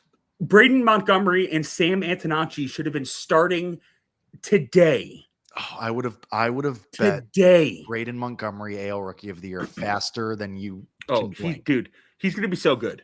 I told our friend Jeremy Werner when that kid got drafted that he was going to be the best hitter in that class. Yes. He's so good. All right, I found a stream site. Hold on. Thank God. But it's not. The MLB thing is. Oh, here we go. There are only. Oh, here we go. Chicago White Sox, Milwaukee Brewers, middle third. I might just let you cook here. Why is it telling me middle third? Huh? I might just let you cook here. I just might let you go. I just might let you keep going. Here we go. I got the black screen. I got a play button, but I bet I'm going to be like 17 minutes behind you. No. You'll be like 7. To be fair, you are not missing much. What inning is it on yours? It is the 4th inning currently. Okay, that's what it is on this as well. Lovely. But the play button. You're really not missing much. It's the bottom of the 4th. Like Mizorowski, when the White Sox are batting, is just absolutely carving them up, which is fine. He's really, really good. But yeah, he's great. It's also just this. I mean, Sean Newcomb's been fine for a couple of innings. It's just not really what you wanted. Especially Sean Newcomb is a good pitcher. Well, you could use a lot of good of a lot of things. But Newcomb's not bad. God, you might see him in the rotation at some point. Yeah, he should be. I'd rather him than Anthony fucking K. Like, dude, who else can you like? Miles Michaelis happened one time, and then everyone was like, "All right, Japan, just bring him over." It's insane to me, and this won't fucking work, Jake. Jesus Christ, dude. Hey man, it's okay. We could talk through it. This could be a therapy session for you. No, it doesn't have to be. It's a beautiful stadium. It truly is. It's a great stadium with a terrible name. It is a terrible American Family Field, right? Yes. Okay. Yeah, that's insane. It's not good. I mean, I get naming rights. I mean, Turning Point USA wants to rename Lambeau. Easy what? Easy what? Miller Park was so much better. Yeah, of course. They changed. Did you know they changed that in 2021? Yeah. You could have told me that they changed that a week ago, and I would believe you. So every time I hit the play button, a window for Steak US pops up, and it's not the steak that we like. It's one of those websites where you can bet on. Yes. Why is this not working, brother? Not the steak that we like. Let me try CHSN again. Hold on. What a clarifying statement. Yeah, it's not STAK. I was going to say something and I completely forgot what it was. Well, don't. Well, I can't because I can't remember what it was. Okay, dude, I don't understand why I can't subscribe to. I'm trying to give them $20 a month just to watch. You're trying to give them your money, and it's just not. It's not taking it. It's so frustrating. And admittedly, I should have worked this out sooner than immediately joining. Hey. But honestly, I tried a couple minutes before, and then when it didn't work, I thought it would be good content if I tried during us talking. Hey, listen, I'm just happy you're here. I'm just happy to have you. I'm just, even though you've betrayed me horribly, I'm happy to have you here, and I'm happy to once again just celebrate it's your day. Dance if you want to. I'm doing this on my birthday. I know. It's insane to me. All right, let me try one of the other options. It's like they don't know it's your birthday. Oh, here we go. Here we go. I tried to tell the White Sox, but I've never. Do you ever remember a opening day being this soon? What do you mean? Like March 26th. I feel like it's always like the 29th or April 1st or something like that. I mean, yeah, I guess. All right, I think I have it. Yep, I've got it. And they're talking about Marcus Semien and Brett Laurie. I don't want it anymore. Wait. I'm done. Oh, no, wait, okay. I'm seeing the same thing. You're fine. I want to unsubscribe. You're seeing the graphic of the former White Sox. Yeah, and I'm seeing a video of Chase Mydroff. Like, dude. Oh, wow. That was real. I thought you were on like an old podcast episode of them talking about Marcus Semien and Brett Laurie. No, I got it. I'm there. Bottom 4. Wow. No count. Very funny. Yeah, that's crazy. I stop showing Chase Mydroff. Like, dude, well, he's like the only guy that's done literally anything today. Leadoff home run, and ever since the White Sox have done exactly nothing. He was leadoff today? Yep. Led off the game with a home run.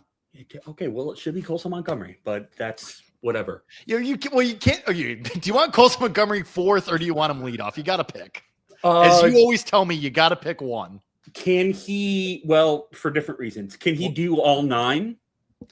I don't think so. That'd be pretty tough, I imagine. Okay. How do you feel about Colson Montgomery? Because I think he can be a 30 to 35 home run hitter a year. Sure, but he's going to hit 217. Fine. I don't care about batting average. I think if your expectations are appropriate for him, like, don't expect him Yelich to be... is still playing, huh? Like, what? Christian Yelich is still playing, huh? Like, I think just don't expect Colson Montgomery to be anything that he isn't. Like, he's like, welcome back, Adam Dunn. Like, great. No, dude, that is so insulting. But how am I wrong on that? Look at his season last year. And like, I don't think it's going to be much more than like, he'll hit 30, 35 home runs, and he's going to hit like 215. Fine. Right. That's fine. But I just don't expect him. I would say just don't expect him to be like the cornerstone of your team is all. Okay. Like, where are you around on Miguel Vargas? Fine. He's fine. It's all bad. Like, again, he's like, I think that's what the White Sox are missing is like, they need the Braden Montgomerys. They need the Kyle Teals. They need the guys who are going to be the stars. They have a lot of cool supplemental players right now. Sure. They don't have the guy. Okay. So there are 2 words that White Sox fans should be considering. Just 2 words. Okay. Like this season does not matter. And we're in commercial now. So I can do this. Yep. Also I can do anything I want. True. Rock Kowalski. Those are the only 2 words that matter. He's very, very good. He is very good. He's generational. Yes. He's agreed. Generational. And enough with this. What's his name? Justin LeBron or Jordan LeBron? Yep. Fuck that, dude. Enough. Also very good, mind you. But I'm done with outfielders, if that makes sense. Justin LeBron just up. Shut up. So is Rock Kowalski. I thought he was a center fielder. Nope. Nope. Shortstop at Alabama. Well, I mean, you watch a ton of college baseball like a virgin. Famously. I don't. I'm busy having sex, and you're watching college baseball. So sure. I'm not. But no one's making you admit to that, man. So I can do it. It's Rock Kowalski or it's nothing. Yeah. But I don't think anybody's arguing with it. Like I know yes, I sent you the text. I think I sent you the text of like, okay, Justin LeBron is also very good, but that was also 4 weeks ago.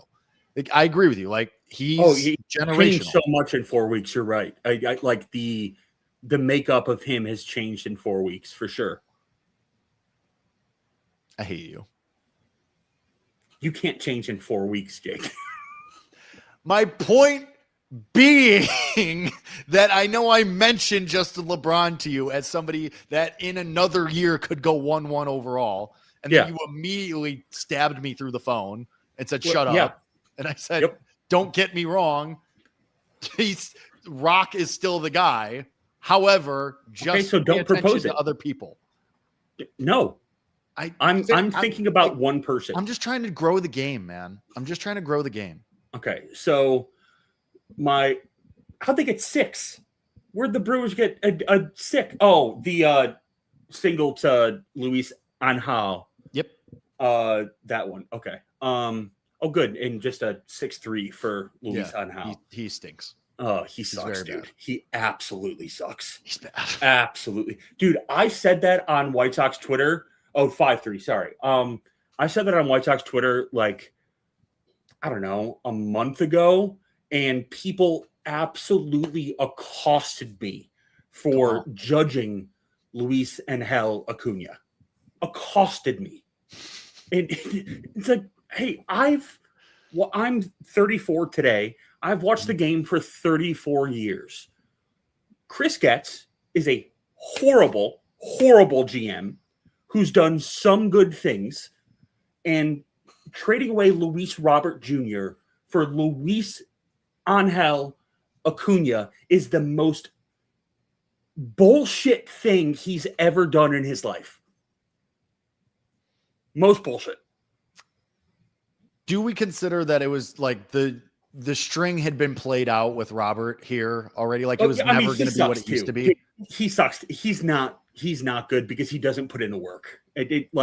Sure. I can say that as someone who it sounds so douchey, but like I know he is 2 for 3 today with 2 RBIs for the Mets, by the way. Doesn't matter. It's the fucking Mets. He does not put in the work. And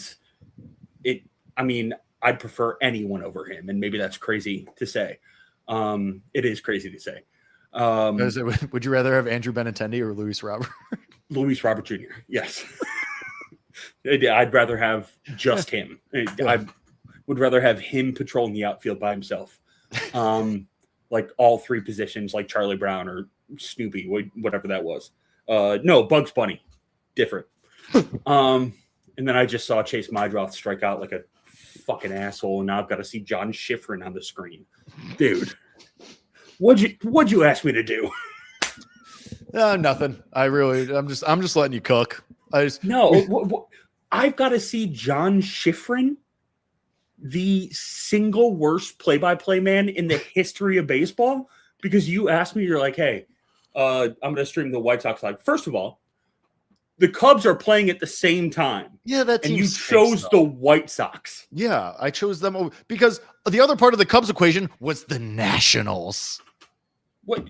I'd rather watch the Cubs and Nationals. Oh, by the way, the Nationals are beating the Cubs 7-3 right now. Well, that's because the Cubs are not as good as people think they are. The only good player is Nico Hoerner. Thank you. I have been saying this entire stream that the Cubs are aggressively mediocre. Yes, they are. They are. They are just. And now we've got Colson Montgomery. He goes yard here. I guarantee it. Oh, no. Swung through. 1-2. No, never mind. 1-2. Damn. And then he just waved off the ump. Like, what does that do? Not. I was optimistic about the White Sox for like 3 seconds. And that 3 seconds was when Chase Mydroth hit a leadoff home run. Things have deteriorated significantly. Yeah, well, it's because they're not good. And I would venture to say the majority of baseball teams are not good. Oh, no, pop up straight back. What does that mean? Like, what do you mean by that? I think it's an incredibly average sport that we just love. Does that make sense? Okay, I'm willing to hear that argument, but you could say that about a lot of sports. I feel like you could say that about all sports. No, I'm going to disagree.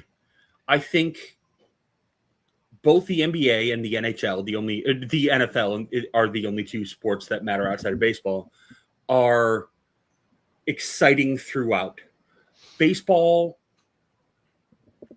it doesn't have like it can't be marketed, and I don't understand why it can't be marketed. But it hasn't been marketed. Like there are so many more people that do we agree that the best player in the sport is Shohei Ohtani? Yes. Okay. Or Aaron Judge. Yep. Outside of the WBC, fuck him.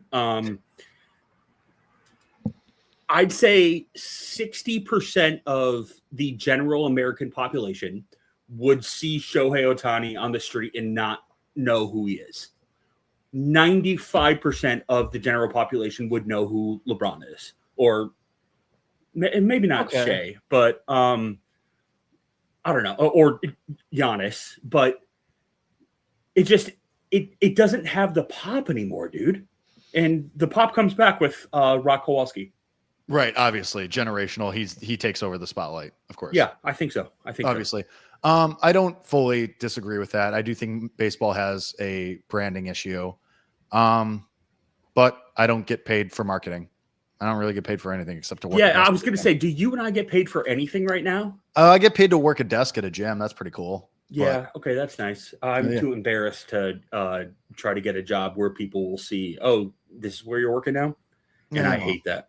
I was talking about that with my mom the other day. I was like, man, I could just go get a job, but like, what if a listener sees me? They're like, oh, this? I saw someone from high school. That was really fun. Nice guy. So it's not really that big of a deal. I also don't really care what he thinks about me. Okay. That's good.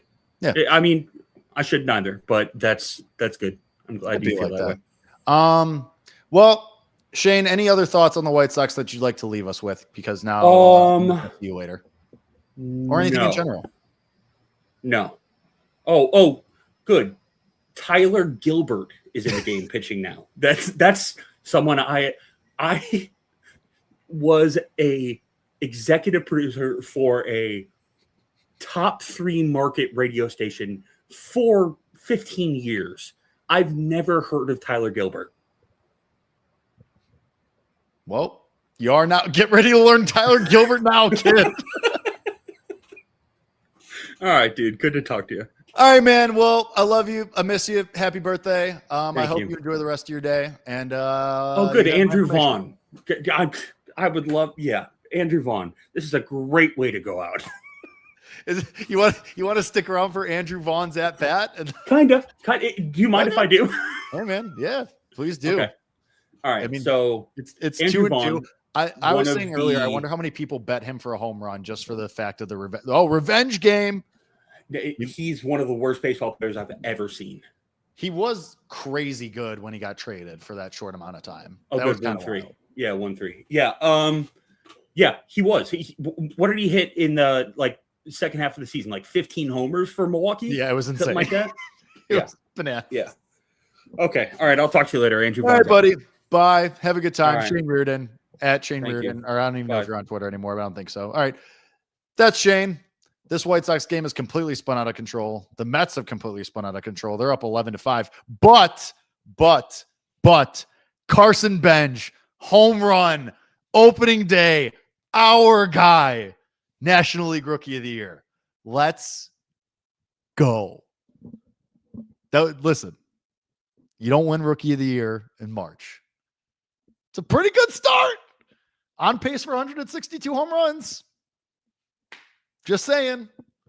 The Carson Bench era is upon us. I take a 1-for-4 game with a home run. We absolutely take that. So, we're going to rock. Oh, that was so great. That was so great to see. What's not great to see is anything that the White Sox are doing. Goodness gracious, bottom of the 5th. It's honestly starting to hurt to see. But we have Rob Brown coming up. We have Femi Abebefe coming up. And hey, we're going to talk awards with Femi. We're going to talk general baseball with Robbie Bobby. It's going to be great. Oh, wow. Sal Frelick just hit a home run to the second deck. All right. Should we take Shane's advice and see what the Cubs are doing? Because the White Sox clearly are not winning this game. Sure. Let's see what's going on with the Nationals and the Cubs. Nationals, Nick Ashu's Nationals winning 7-3 in the 5th inning. So you know what? I'm going to go back to what I was saying before Shane came on. The Matthew Boyd slander stays. The Matthew Boyd slander stays. I feel vindicated. I feel like everything that I wanted to come out of this is true. And I feel vindicated that Shane said the Cubs are aggressively mediocre, because they are. Oh, Ben Brown's in the game. This should get blown wide open for the Nationals. Yeah, there are not a lot of people at the Cubs game. That is, I guess it kind of turned into a crappy day, to be honest. It's not awesome. Yeah. So anyway, what was I saying? We got Femi Bebefe coming up in a little bit. We got Rob Brown coming up in like 5 minutes or so. I'm going to tell him to just jump in now. Ready when you are our king. Bam. Bam. Kablamo. So yeah, that's what's going on in the rest of these games. Let's see what's going on with the Twins and the Orioles. Dang, our time together, my friends, is coming to a close sooner rather than later. Twins and Orioles is at 0-0 in the bottom of the 3rd. And that's all of the updates that we have so far. If you want to get some bets in right now, Cardinals and Rays is about to start. I love over 4.5 Ks for Drew Rasmussen. He's severely underrated. Oh, we got the stream extended. Thanks, Kate. Appreciate you. We're going to need it because God knows Robbie Bobby's going to talk for like 20 minutes uninterrupted. Also about to start, Angels Astros. I love Hunter Brown over 7.5 Ks. Big number. Don't care. He's good enough. The Angels absolutely stink. I'm tempted to take the Padres because there's a ton of steam coming in on the Tigers, but it scares me a little bit. I don't know. The Tigers opened at like -145, and now they're all the way down to, at last check, like -120. Bizarre. They're at now. Bing, bang, boom. Yeah, -124. I don't like that's like 30 cents of movement. I don't know. What are you doing, you absolute doofus? Thrown out on the bases like a nincompoop.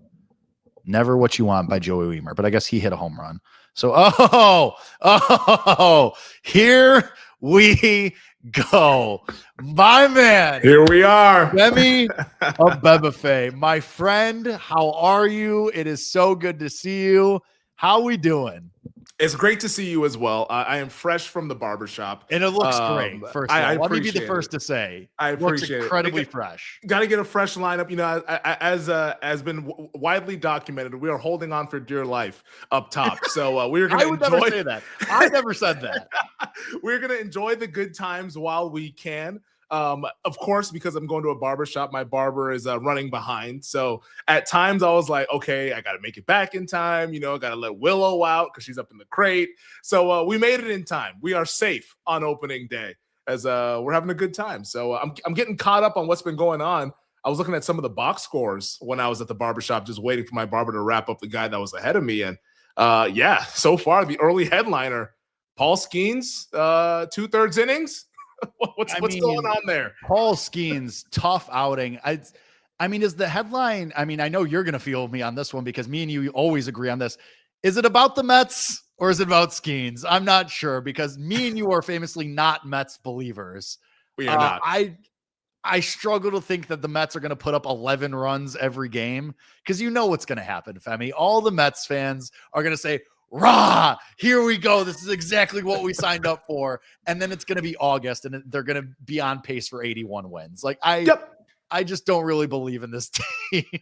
And also, too, like if you're a Mets fan out there, and shout out to all of you guys out there in the New York area. Like the season doesn't, I get it. Today is opening day. The season begins on October 1st. Like if we're being for real, with the amount of money that they poured into this roster and the payroll, and I'm a fan of it. I'm a Seattle Mariners fan. I wish that they would go out there and spend on a bunch of guys. Like they did that once, way back when with Robinson Cano. Didn't really work out how they hoped. And for like 2 years. For a couple of years. years he was really good, big Cano people, but then just petered out a little bit. So I don't know if they're ever going to do that with guys outside of the organization. They more so like to re-up with the homegrown talent, which is cool as well. But I want my team to go out there and try to pay for the best players. Let's just bring in Bo Bichette and have him join this lineup. Like that's fun. But the real fun begins, and I guess the real pressure begins in the playoffs in October if they can finally get over the hurdle and get back to a World Series. So, let's have some fun now. Maybe they win 90, 92 games or whatever it is. But I'm not really going to be thinking about the Mets until we actually get to the postseason.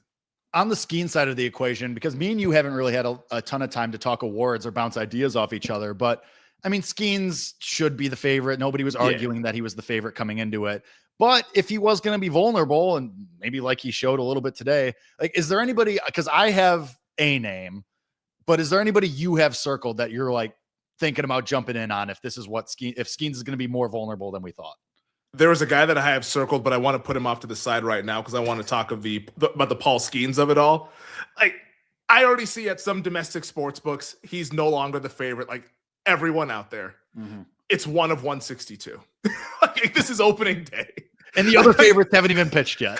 Exactly. Like, we don't know what Christopher Sanchez is going to do. Yoshinobu Yamamoto's later tonight. Like, Chris Sale, I mean, can he complete a whole season? I know he won the Cy Young a couple years ago, but do you really trust him? Like, Mizorowski, I mean, I guess he's settled in after giving up the leadoff bomb to start things out there at Miller Park. But, like, it's so early. If you thought Skeens was the most likely person to win NL Cy Young, there's nothing that has happened today that should take you off of that opinion. Like, unless there's some like underlying injury that we don't know of, like that's not the case. So then like Paul Skeens should still be your NL Cy Young favorite, but that's the Skeens of it all. I think he'll be fine. Although I am kind of like keeping my eye on a lot of these World Baseball Classic guys. Like Logan Webb last night was not good against the Yankees.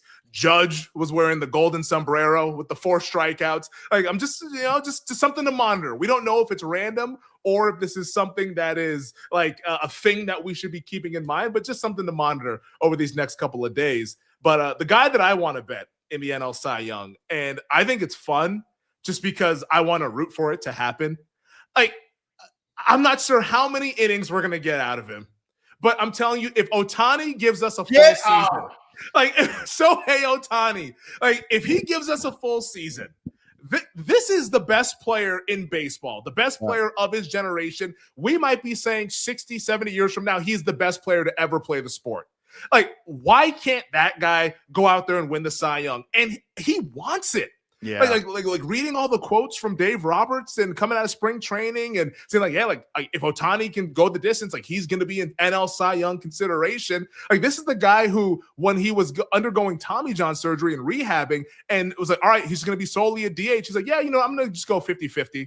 I'm going to just start stealing bases a bunch because I know everyone's saying he's the year that we all thought that we wouldn't have to worry about him for MVP, mind you. Yes. And then here's 50-50. Like this guy wants it, and I'm buying into it 100%. I think he's actually going to win the Cy Young. Like, I believe his stuff is that nasty. I know we saw him earlier this week against the Angels, whatever, but still, he looked filthy. Like the postseason performance that we got last October, where it's the 10 strikeouts and the home runs, like the guy's ridiculous. And the fact that he's also doing it at the plate, I think adds to the lore, adds to the aura, and I could see the writers getting sucked into it. And also, just how cool would it be if Ohtani won MVP and NL Cy Young? And at the price, like that 30 to 1-ish range, I'm definitely intrigued with betting on the player who I think is probably the best of his generation by a country mile.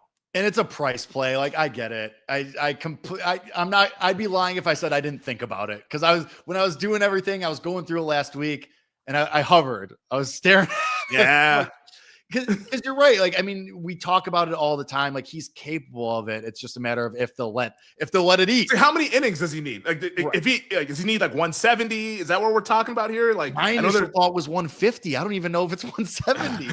I mean, if it's 150, like I feel like that ticket is very light. And like, who knows what this like that they're going to do this like 6-man rotation apparently for the Dodgers. Like, that obviously that'll cut back on the amount of opportunities that he gets. But when he's on the mound, I mean, he's as nasty as it gets in the big leagues. So if it's 150, I think we're dancing with something here. So Ohtani is the guy that I have circled in the NL Cy Young because unfortunately he's nuked the NL MVP. I don't think you're wrong. I mean, he's minus 140 for the MVP. Yeah, like, it's sure. What the hell? I mean, I'm the idiot that has Logan Webb at 18-1. So what the hell do I know? I don't like that was really fun yesterday. Awesome, great thing. So fun. Femi, like I said, me and you haven't had a ton of time to bounce awards off each other, but you mentioned Aaron Judge. AL MVP going to be open? My thought was with AL MVP was, are they really going to give it to him a third time for just hitting 60 home runs? Because we kind of saw the voter fatigue a little bit last year. Mm-hmm. And granted, some of that was when he missed 2 weeks for injury. But are they really going to give it to him just for 60 home runs again? I kind of think no. I bet Roman Anthony at 20-1. I think Julio is always worth watching as well at 17-1, which was out there as of yesterday. Mm-hmm. Where are you at with Aaron Judge and the MVP of it all? So Judge, it's interesting because they had such an easy excuse to not give it to him last year, and they still did. So like that's where I almost wonder if these baseball voters are just like, I don't know, maybe they're not victims of the voter fatigue or what, if you will, because like there was a 60 home run catcher right there on a division winning team. And at the end of the day, they were just like, no, it's still Aaron Judge. And all the numbers that they usually rely on said that it should be Aaron Judge, but like the excuse was right there. You could have easily pivoted to Cal Raleigh and what that story was out there in Seattle with the Mariners winning the division for the first time in forever, and they still gave it to Aaron Judge, even though he wasn't even as good as he was back in 2024. So that's the part where I struggle a little bit. But let's say that, Judge, maybe he misses a handful of games, probably needs to miss more than that. A guy that I'm looking at in that very division, not on the Red Sox, but on the Orioles, one of our favorites, Gunnar Henderson. Could this be the revival for Gunnar Henderson?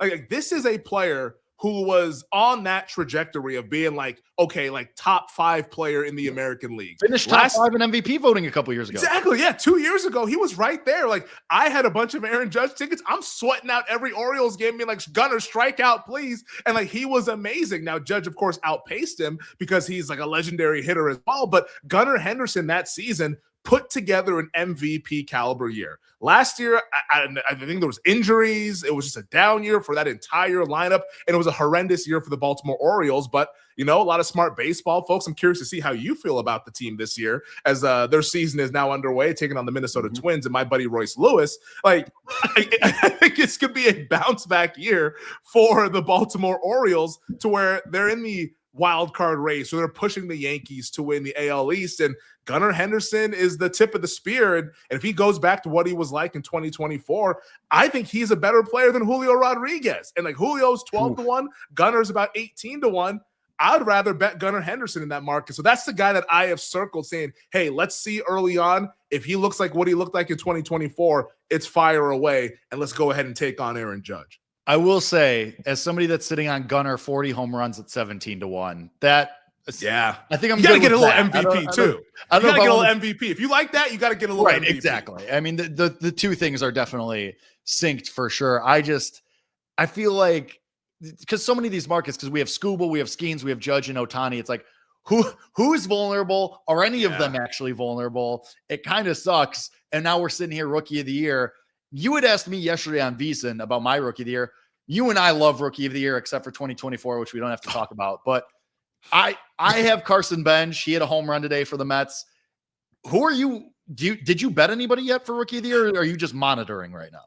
I am in the monitoring class because like you are deep into those college baseball streets and in those prospect streets. I am not in those prospect streets. So I like to at least like take like the first 30 to 45 games because the tricky part with rookie of the year, guys are up right now, but more guys are coming. Guys are going to get called up in May, in June, some guys even in July if they're really that special and can go on a tear over the second half of the regular season. So I use this time to sort of monitor and like, okay, like I have a list of guys just because I see all the websites like, hey, like, who are the top prospects in baseball? All right, let me compile that list and put this on the monitor list of guys that I need to pay attention to every night when I'm poring over the box scores. So from a betting standpoint, I don't have anyone out there. There's names that I'm familiar with, like Travis Bazzana out at Oregon State. And now he's in the big leagues. Like Colt Emerson for the Mariners. Like, let's see how that works out there at shortstop. But like, I want to see what it looks like because sometimes with AL Rookie of the Year and NL Rookie of the Year, you're kind of chasing a little bit, trying to get a little early, and there's a guy that maybe surprises you, and then all of a sudden comes from somewhere else, and it's like, whoa, where did this 4 or 5 win player come from? Yep. So let's sit back and monitor. Let's see where it's at. But you obviously are a lot more bullish on the Rookie of the Year market since you live in those streets. I do live in those streets. Carson Bench is our NL. I have no idea what's going to happen in the AL. I do kind of think Kevin McGonigal might just Corbin Carroll this thing and go wire to wire, but that's something to monitor. When do you think Connor Griffin's coming up? Because like that's the guy in the NL that everyone's like really excited about for the Pirates. Like he's part of this Pirates Bucco's performance buzz tomorrow. It should be tomorrow. He should have been on the roster today. I don't know. Like they're playing the game, whatever. I think it's very silly. I think it'll be sooner rather than later. But that's why I liked Benj for the Mets, because I think Griffin's your second favorite still. Nolan McLean was your favorite as of yesterday, a pitcher. I think it gives you opportunities to bet in the NL Rookie of the Year market just because you have pitcher, guy that's not up, pitcher, guy that's not up. I just think you don't know how to price it because there's so many unknowns in this market. But Benj was the one who I felt good about. He hit a home run today, not to pat myself on the back, far be it from thinking it about myself. But I also have Pirates 12-1 to win the NL Central though. So what the hell do I know? Hey, 1 of 162. That's what I'm trying to tell myself. 1 of 162. We got a lot of time. Femi, I appreciate you. Anything else that you're hot on real fast before we let you go? AL Cy Young is one that I'm sort of monitoring right now because the reports out of spring training, everyone has been raving about it. The velocity has been up there. Luis Castillo has drifted out to around like 100-1 in AL Cy Young. Like, if you want like a fun long shot ticket, of course, the Mariners rotation is stellar. They're going to be playing in a lot of big games because they're a team that is expected to do big things out there in the AL West. This is someone in Castillo who was like, 20-1 a couple of years ago before the season started. Now he's around 100-1. So that's a guy that I usually don't bet Cy Young this early in the season, but at 100-1, I'd take a small piece there on Luis Castillo to try to take on the guys like Skubal and Crochet. Because if you ask me who I think is going to win, I'm guessing Crochet, just given the fact that Skubal's done it back-to-back years. But if things don't go well for Crochet, if the Skubal, there's a little bit of voter fatigue, I think Luis Castillo could all of a sudden reemerge as the guy on that Mariners rotation that's absolutely loaded. Triple digits from Femi Above for AL Cy Young. This is what we bring you on for. This is what we do. Last thing, your Mariners. Give us a temperature check. Where are we at? What a start. I mean, what a start. After how last October ended with Game 7 in the ALCS, I cannot say the season starts in October because the Mariners, as a fan growing up, there's not many Octobers on the resume. So we have to enjoy the good times while we have them. I'm bullish on the team. I know the Cal Raleigh, Randy Arozarena World Baseball Classic thing was a little bit weird. Sounds like we've sort of patched that up. Everyone's all good. The clubhouse, there's not going to be any sort of schism or rift that's happening in the clubhouse. So I'm bullish on them. I think they should be, once again, amongst those favorites in the American League. I like them to win the AL West again. The rotation, if these guys can get back to what they were like a couple years ago, because that was a sneaky thing about the Mariners last year, is that the pitching staff really wasn't as dominant as it was in years past. You pair up the 2023-2024 version of the pitching staff with what we saw last year with the lineup, now a full season with Josh Naylor and the crew. Like, this is a really, really dangerous team. So high expectations. The Mariners, of course, have famously never let me down in my life. So we'll see how it unfolds. They would never do that. They would never do such things. Never happened. I was not cussing at my TV in October when Dan Wilson decided to go out there and say, yeah, we're going to yank Munoz. Cool. All right. Now we're not going to the World Series. How fun is this? But no, I'm excited for this team. I think they should win the division again, and let's see where the chips fall come October. Anything you want to give us for Sweet 16? Oh, I like your squad, man. Let's go Illini. Apparently, the whole betting market. Everybody likes them. I'm terrified. It's down to 2.5. The whole betting market likes the Illini.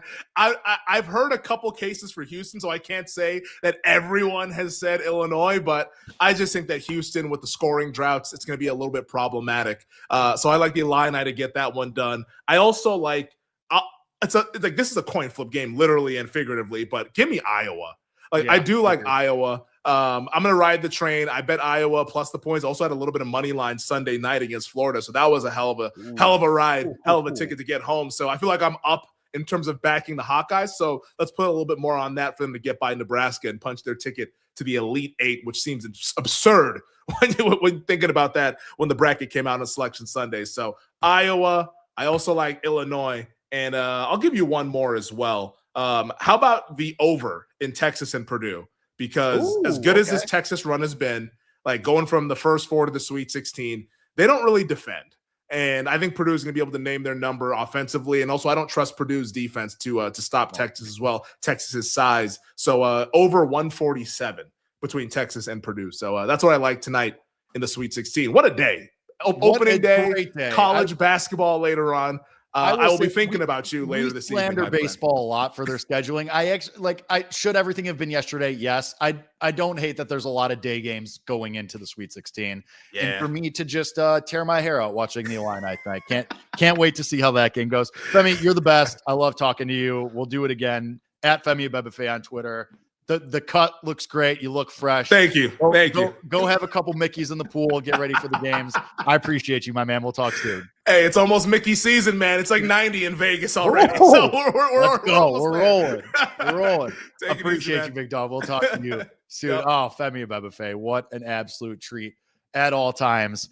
Before we keep things moving, because he's been very patient with his time, and I've kind of been a little mean to him as far as the scheduling goes today. I've for lack of a better term, jerked him around a bit today with the timing, but it'd be like that sometimes. But it would be no better way to start our descent of this stream than with the one, the only Robert Brown. Robbie Bobby, how we doing? You jerk me around with a schedule, and then you make me follow up Femi. You're going to put that Roman god on this screen and then be like, hey, Rob, follow that, you son of a bitch. And that's what you're expecting from me? What in the hell, buddy? I thought we were friends. It's called comedic relief. It's called comedic relief. Pal, that's like getting your debut in the show and then like BT Dubs go follow Paul Skeens. Oh, wait, no, bad joke. Never mind. I take that one back. That's on me. That's my bad. Following Paul Skeens would have been an easy job today because he got shellacked by the Mets. Buddy, I don't know how much of the games you've been able to watch today. We had the White Sox. That's gone really, really well. Sarcasm. But we also had Carson Bench and a Rookie of the Year ticket, which is going to age well because now he just had his second hit of the day. But just tell me, buddy, I'm gonna be out of frame for 1 second while you tell us just what you're hot on today, and then I'm gonna come back and we'll talk about. Well, I won't talk, but you're gonna have some opinions. I don't know, ladies and gentlemen, if it says more about Jake or it says more about me that he pops me on the screen and then says I'm leaving. Like, I don't know if I should take that as a compliment, as in Rob Brown, I believe you, carry me for a minute, or if that's more along the line, Rob Brown, you're unbearable and I want nothing more to do with you. I can't figure out which one it was. It's never unbearable. I just wanted for you to know. I would be remiss if we didn't, of course, address the elephant in my room. I wanted you to be here when I welcomed one more good friend into the room for the stream. And that, of course, would be my good friend Jepson, who I wanted you to say hello to for this. Listen. Chicago delicacy, by the way. Jake Hasan and I have been working together / crossing paths for the better part of like 4.5 years now. Mm-hmm. I used to host a show alongside former Major League Baseball player Cody Decker on Saturdays on a network that shan't be named. And now in the conversations that we had, we played this game called Parlay v Parlay, where we would have myself and Jake or Cody and Jake, whoever was hosting the show, versus our production team. And each team put forward a 3-leg parlay. And if one team hit, the other didn't, you had to take some sort of heinous or embarrassing punishment. We had body parts waxed live on television. It was as unsexy as it sounds. We had to eat disgusting things. I had to just absolutely plow through 75 McDonald's chicken nuggets in a 3-hour span. It was bad. One of the bets that was lost was to drink flavored Jeppson's Malort. Now, before I get to the next point of this conversation, Jake Hasan, I'd like to take just a moment and say to the great people of Chicago, Illinois, nothing but respect for your city. Your music scene is absolutely incredible. Your pizza's overrated, but I get the regional pride. Because you're not getting the right pizza. Don't talk about deep dish in this conversation. You have to get the thin crust tavern style. Everybody knows this. We're going to circle back around, all right? Because your boy got a big boy job. And there's a very good chance that there's a Chicago vacation coming up for me sooner rather than later. And we're going to put your theory to the test. But here's what I am going to say. Mardi Gras last year, I went down to a lovely little place called New Orleans, Louisiana. And as I was sitting in a locals dive bar at about 1 o'clock in the morning with my little brother and talking to the, I assume, 80-plus-year-old lady who'd been working this bar since the mid-1800s, and with her very gravelly, smoky voice, she said, "What can I get you?" I looked up behind her, and I saw the bottle that Jake Hasan just held up in the air. And out of, and I mean this, nothing more than love, respect, and homage to my dear friend Jake Hasan, I said, let me find out what the take is all about. So I said, I'd like a shot of the Malort. And this lady, now again, she doesn't look like she lived through both world wars. She looks like she barely survived both world wars. And this tough old woman looks me in the face and she says, and I quote, "Are you sure?" Now, I should have known at that exact moment in time that something had gone desperately wrong with my life, but I said yes. She poured me a shot. I grabbed my camera and I filmed myself taking the shot. I'm not a film myself doing everything guy. I knocked back a shot of this stuff on camera. And I have to tell you, I'm proud of three things in my life. Number one, I found a great woman to marry. She's the best thing that's ever happened to me. Number two, I am a three-time South Carolina State radio talk show host of the year. And number three, I didn't puke every fiber of my guts up when I took that shot of Jeppson's Malort. That's the top three things. Good people of the Windy City. I know you've probably heard me say this before, but I'm going to say it one more time again, Jake Hasan. Regional pride is wonderful. I'm from New Orleans. I rep the NOLA, the 504 every day of my life. That's fine. But what I really, really, really need y'all to do is stop pretending that that shit's good, buddy. I need y'all to stop pretending that it's not. There are zero redeeming qualities about Jeppson's Malort, and y'all offer it to the world as if we should be grateful. Mm-hmm. You offer it to us as if we should thank you. No. There is one thing that's good for. That's turning the bottle upside down in the gas tank of my car and probably getting better miles per gallon out of that trash. Chicago, you're a lovely city. Your music's good. Your food's good. Your sports exist. But y'all got to stop with the Jeppsons, please. I'm begging you. It's trash. It's awful. It shouldn't exist. And there he goes.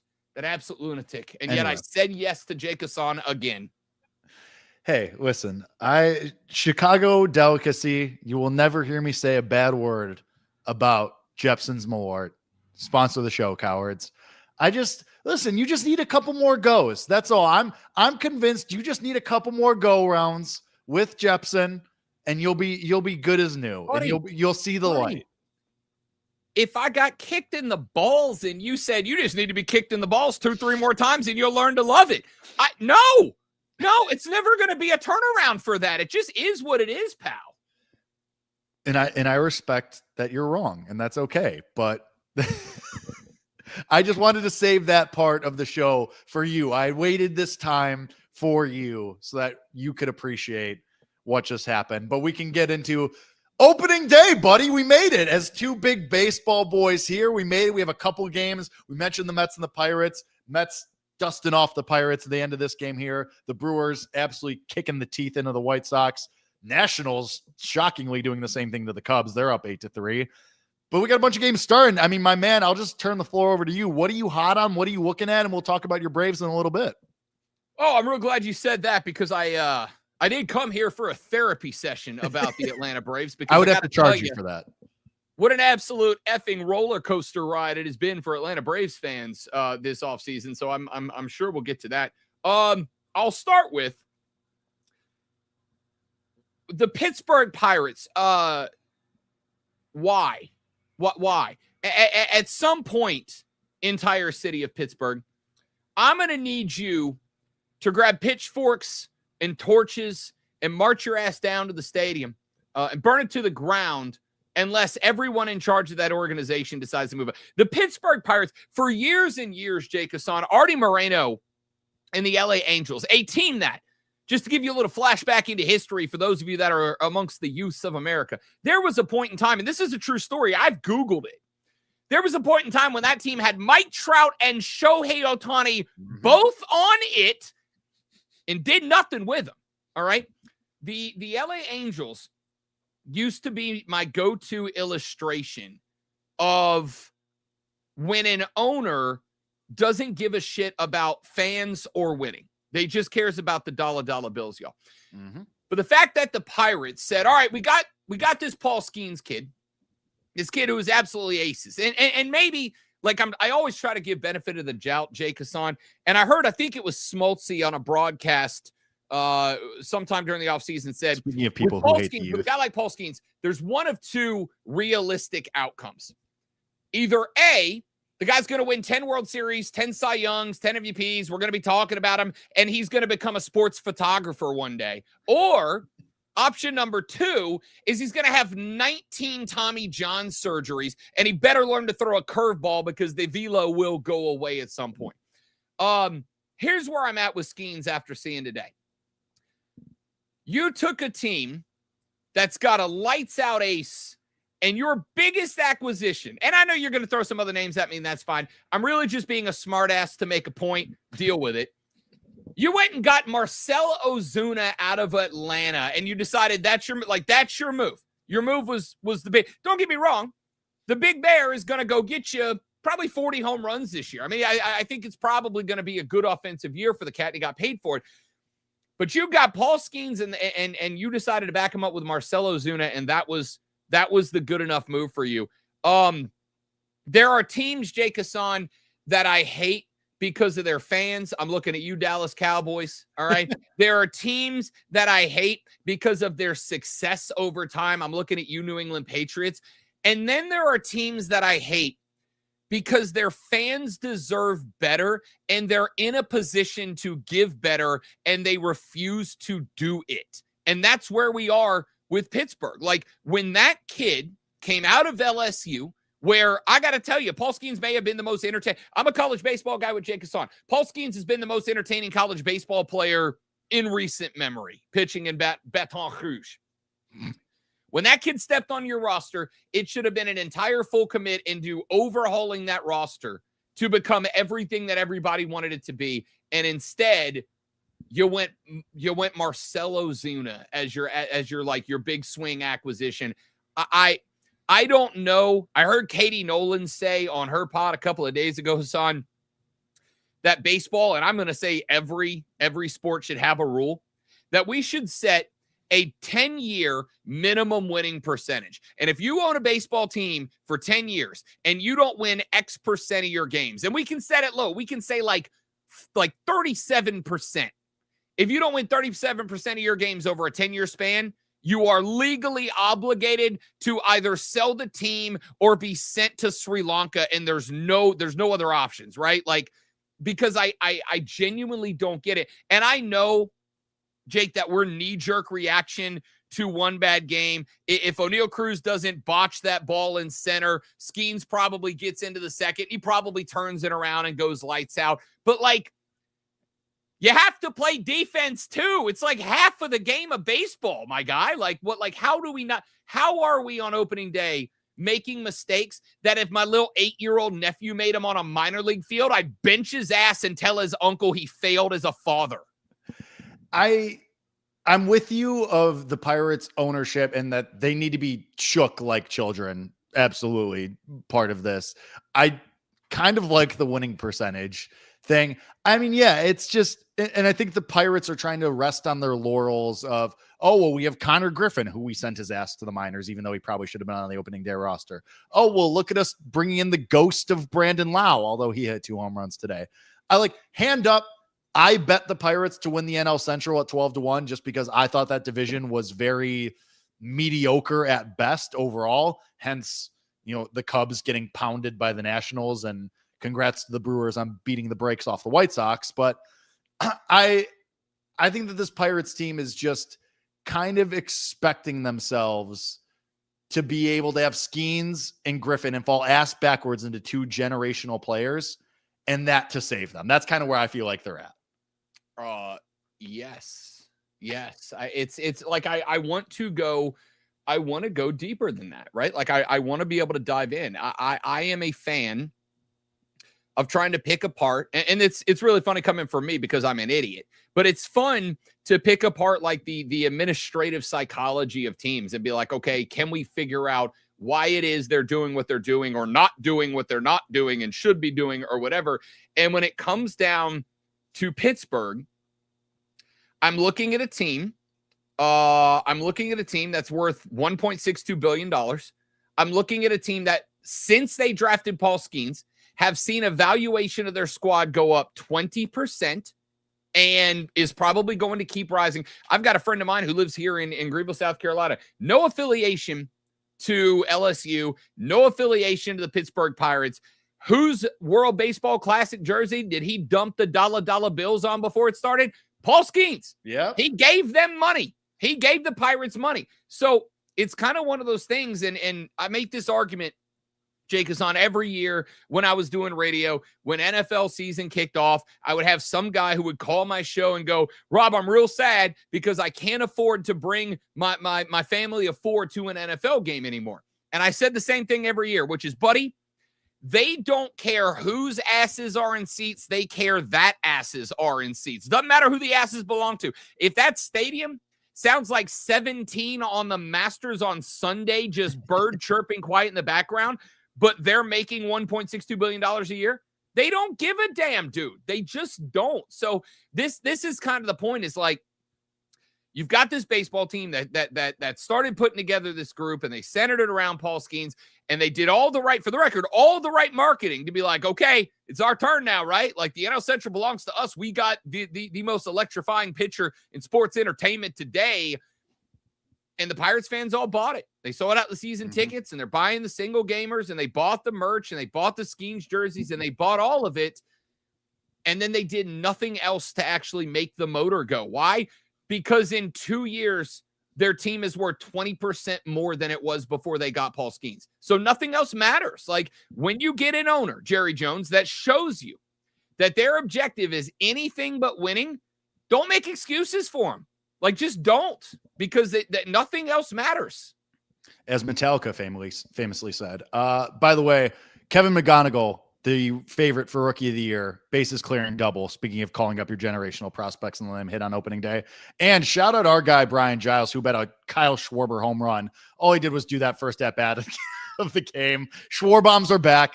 Schwarbombs are back in our lives against the Texas Rangers and Nathan Eovaldi. You're uniquely equipped to answer this question as an NL East fan.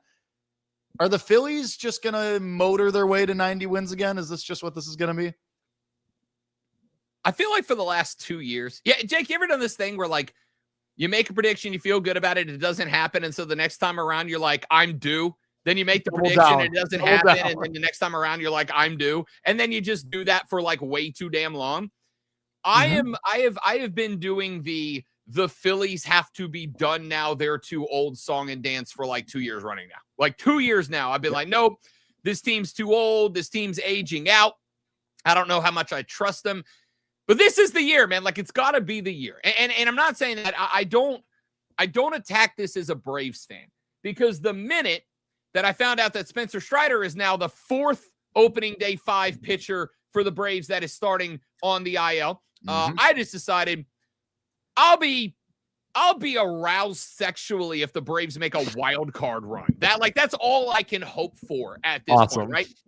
So I look at the Phillies, and like it kind of feels, I do think the Marlins, I saw you make a tweet the other day. Yeah, you got really mad at me. Money on the Marlins to win the NL East. And ladies and gentlemen, I need you to know, it was everything in my path. My wife had to physically stop me from getting in the car to drive to Jake Hasan's house 12 hours away and slapping him in the teeth because of that tweet. All right. I tried to talk about it.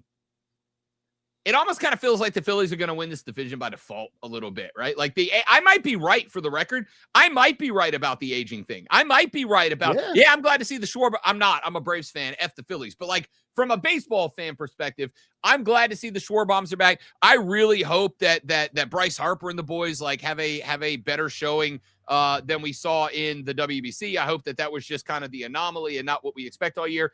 Here's the thing, and I mean this. I was looking about this earlier. Doesn't it feel like the winner of the NL East might win with like 81 wins this year to me? Like it really does. It feels like the winner of that division might be an 81 win team. And if that's the case, maybe Atlanta's in play. My brain is sitting here like, Rob, you haven't said a word about the Mets yet, but Metsing LOL is an internet meme for a reason. That's not a joke we make because there's no foundation. Like the Mets go Mets is a text that I've said 10 to 12,000 times in my life. I mean, maybe the Mets get it done. Maybe they made the right moves, but at the end of the day, it seems like every time they've got an inside track to win the division, they find a way to fart and then smell it on their own face. I don't get it. I really think this might be a division that is won by an 81 to 85 win team. And if that is the case, that is the type of division Philly can grind out. If Philly doesn't win it, it's only because Atlanta got healthy in the second half. Let's say this, man.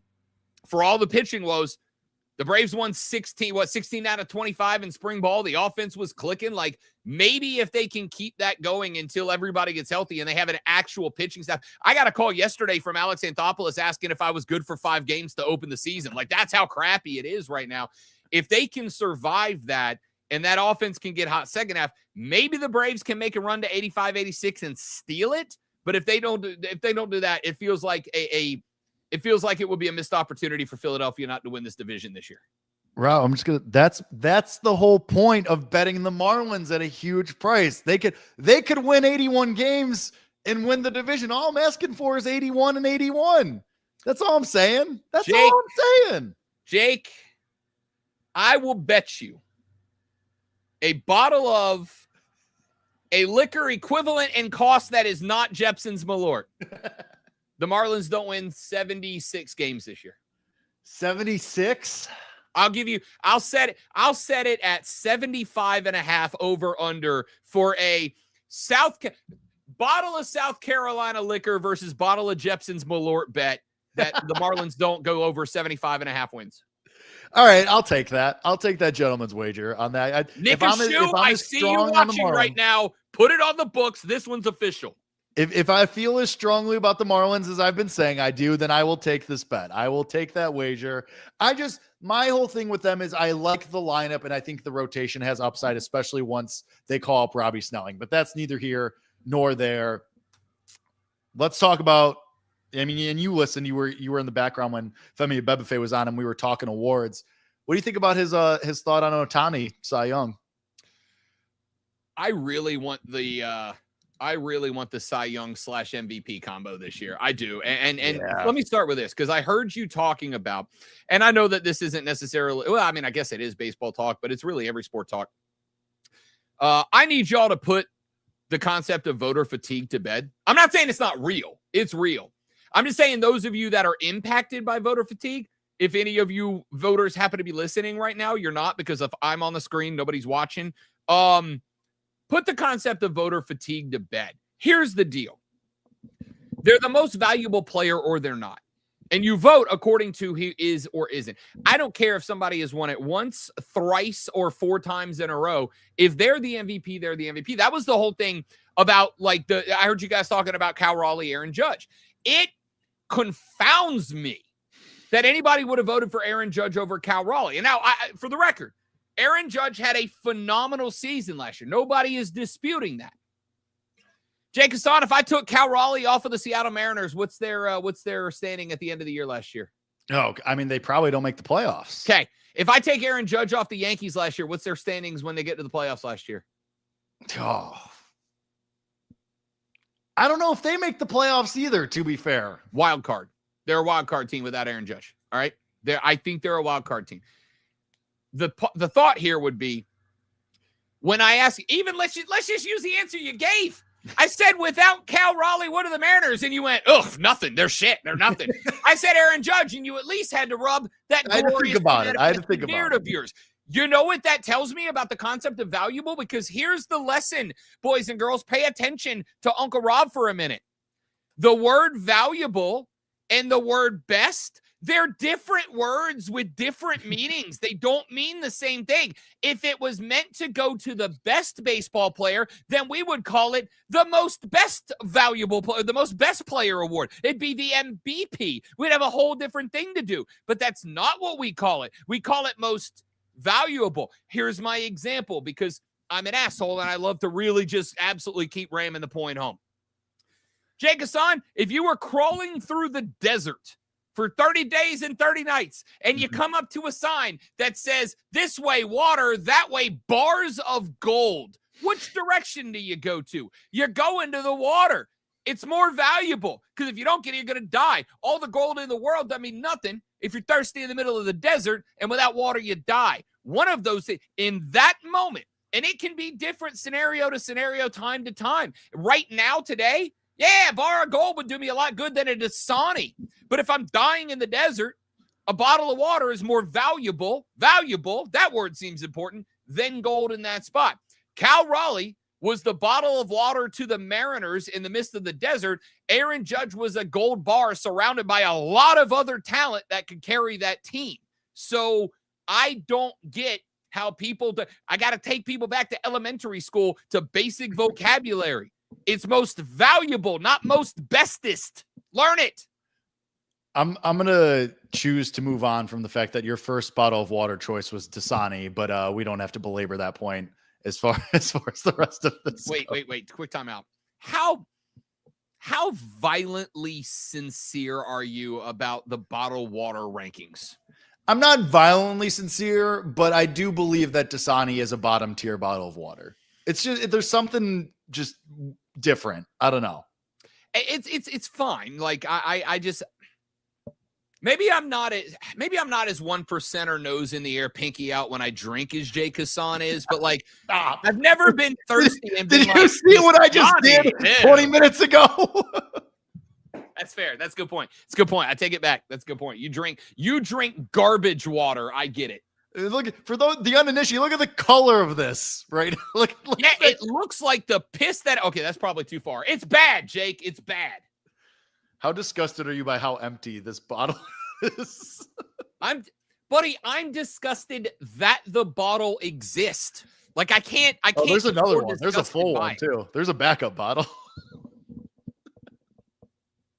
I don't know what to say to you right now. Be better. Do better. Be better. Yeah. That's all I got.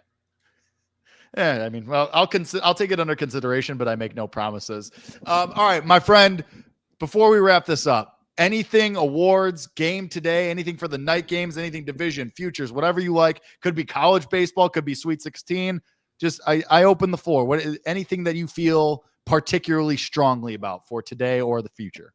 Yeah, I gotta tell you, like I know we talked about Ohtani a minute ago. My brother was dealing off the bump the other day. I went, I think like third inning of that final spring training game. I think third inning, I popped an MVP and a Cy Young bet. And I got to tell you, it was everything in my power not to parlay those together. In fairness, the only reason I didn't pull the trigger is because it took like a 3-1 and a 5-1 to like 9-1 to win it. It's like, nah, I'd rather just hit on one of them and feel good. But I think there's a very good chance. I've got a couple that I've leaned on after what I saw. I don't know how big of a problem knee-jerk reaction bets are to you, but they're a massive issue for me. I kind of want a Bobby Witt Jr. MVP bet after what I saw over the spring, man. Like, I'm kind of leaning into a Bobby Witt Jr. MVP bet. I think he's a big one or a really good one. I want to play something. I want to play something in the Cy Young market. And I keep going back to a guy that won me an assload of money last year, and that's Garrett Crochet. But I'm having this real time doing it when Tarek Skubal still exists. I'm as mad at him as anybody for the whole Team USA WBC thing. Like, I could go on that forever. But it feels to me like if you're going to take a Cy Young bet in the AL that's not Skubal, I would want to get it today, right? I feel like I want to get it today when the assumption, I say assumption is Scooble. I've seen a lot of other people leaning Crochet. So I'll ask you, Hasan, do I play a Garrett Crochet AL Cy Young bet today, or do I let it ride a little bit, see if we get the early dominant Scooble, and then play a slower second half?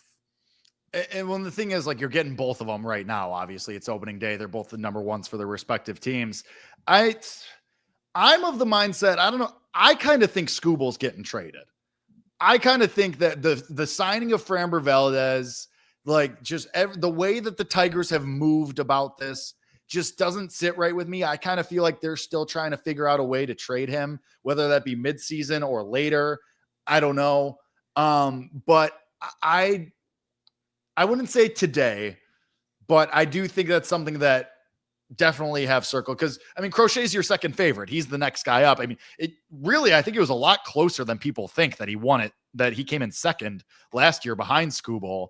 So I don't begrudge you. I would look at the schedule too. I mean, try to find a spot where maybe Scooble theoretically stumbles, or Crochet theoretically stumbles, or both, and then you try to attack it that way. But I will say, I'm Bobby Witt Jr., Rob Brown. Can I interest you in Bobby Witt Jr. to be the first to 10 home runs at 55-1? You'd have to talk me into it. Like, I need a real good argument. Longer price for a reason. Yeah. But gets the Twins, gets the Guardians, like, at home too, by the way, with the new fences moved in too. So, I mean, gets a couple of teams that aren't very good. That's my only thought with Bobby Witt Jr. You could talk me into it, but you will first have to tell me how bad of a decision betting the Marlins to win the NL East was. Then I'll listen to I don't think it was a bad decision. I think, given the number and how shit the rest of that division's going to be, I don't think it was a bad bet. I mean, listen, I just want to make the bet clear. You're buying me a bottle of South Carolina whiskey. We'll see. If Malort shows up to my house, I'm coming to firebomb your house, buddy. We'll see. We will see. Wait. Can I add one more thing here, Jake Hasan, before you let me off? I saw last night one of the things that I told you about Parlay by you. I don't mean you, Jake. I mean the millions and millions of Jake Hasan fans tuned in right now. I told you about the Parlay v Parlay. One of the ones we did, you had to go to the localist ballpark you could find to do a 999 challenge. You MLB teams that are putting out your stadium-specific 999 challenge, I want you to know, I got really excited. I did. I was like, oh, okay. You tell me I can head over to San Francisco. Not bad. And then it turns out you're putting mini hot dogs and you're pouring one tall boy into 9 shot glasses. You can go F yourself with your tiny shot glasses. All right. There's a term very popular on the internet right now. The term is enshittification. I don't know if you've ever heard it before. Basically, what enshittification is any time that corporate entities that care more about money than they do about anything else get their hands on something fun that we love and completely ruin it in the name of a profit.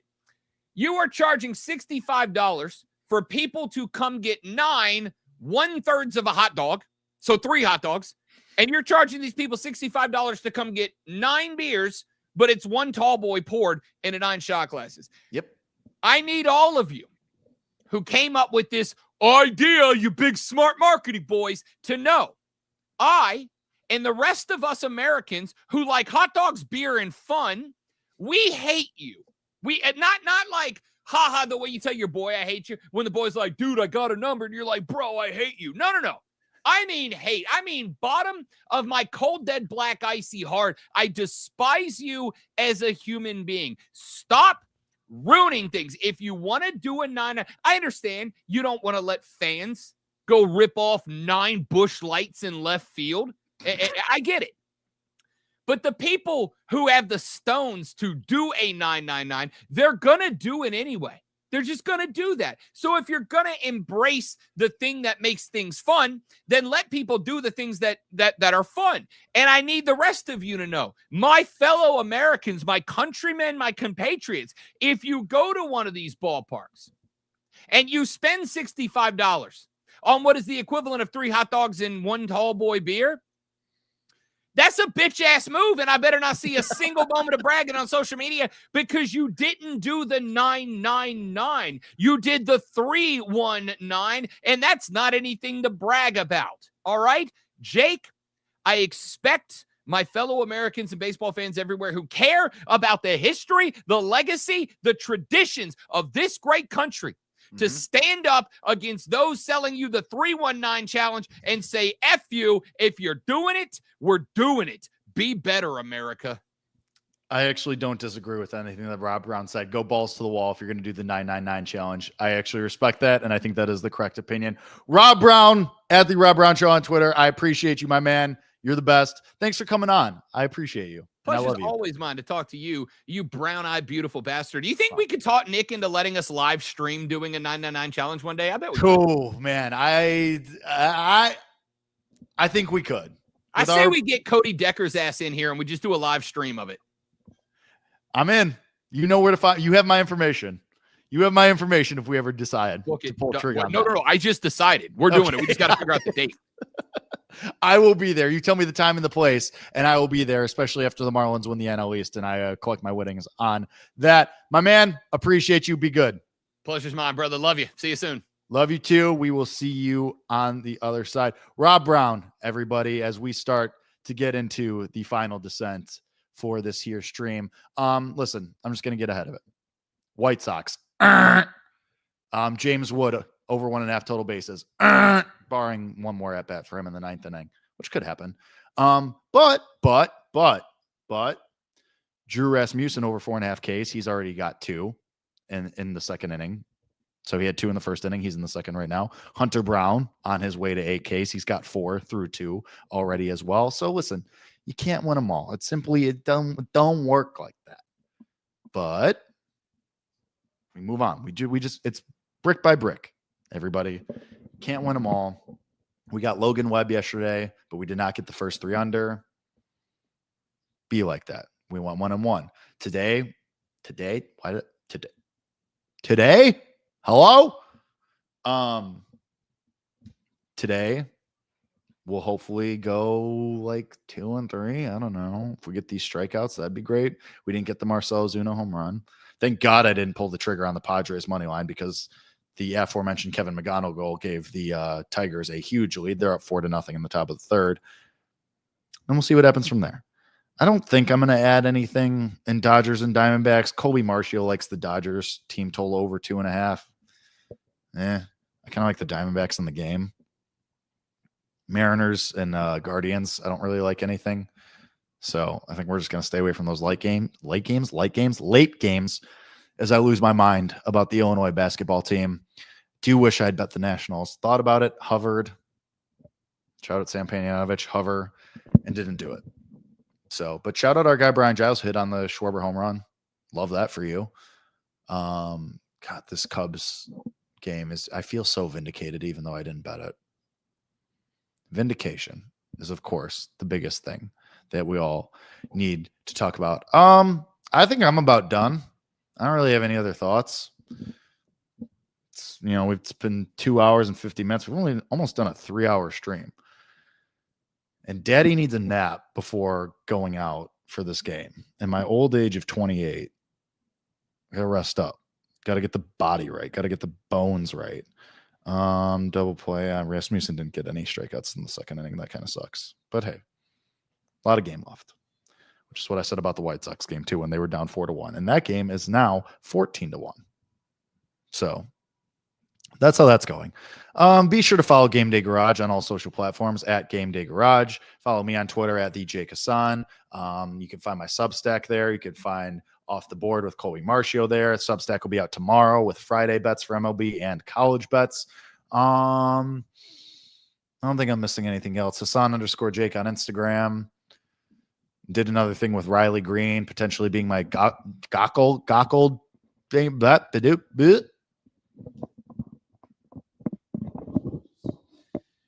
Anyway, Doppelganger. That's on Twitter right now. If you want to go see that, GameDay Garage on Twitter, where we put the side by side. I thought the lighting worked okay. Figured it out as the sun has gotten deeper behind the horizon, also known as sunset. It worked out. Nick, thanks for the comments. Thank you to Colby Marcio, Shane Reardon, Femi Abebefe, Rob Brown, Isaac Trotter. You're dead to me. I'm going to go watch some more baseball. See you on the Substack tomorrow morning. HasanSacks.substack.com. Good luck, everybody. And go Marlins, I guess.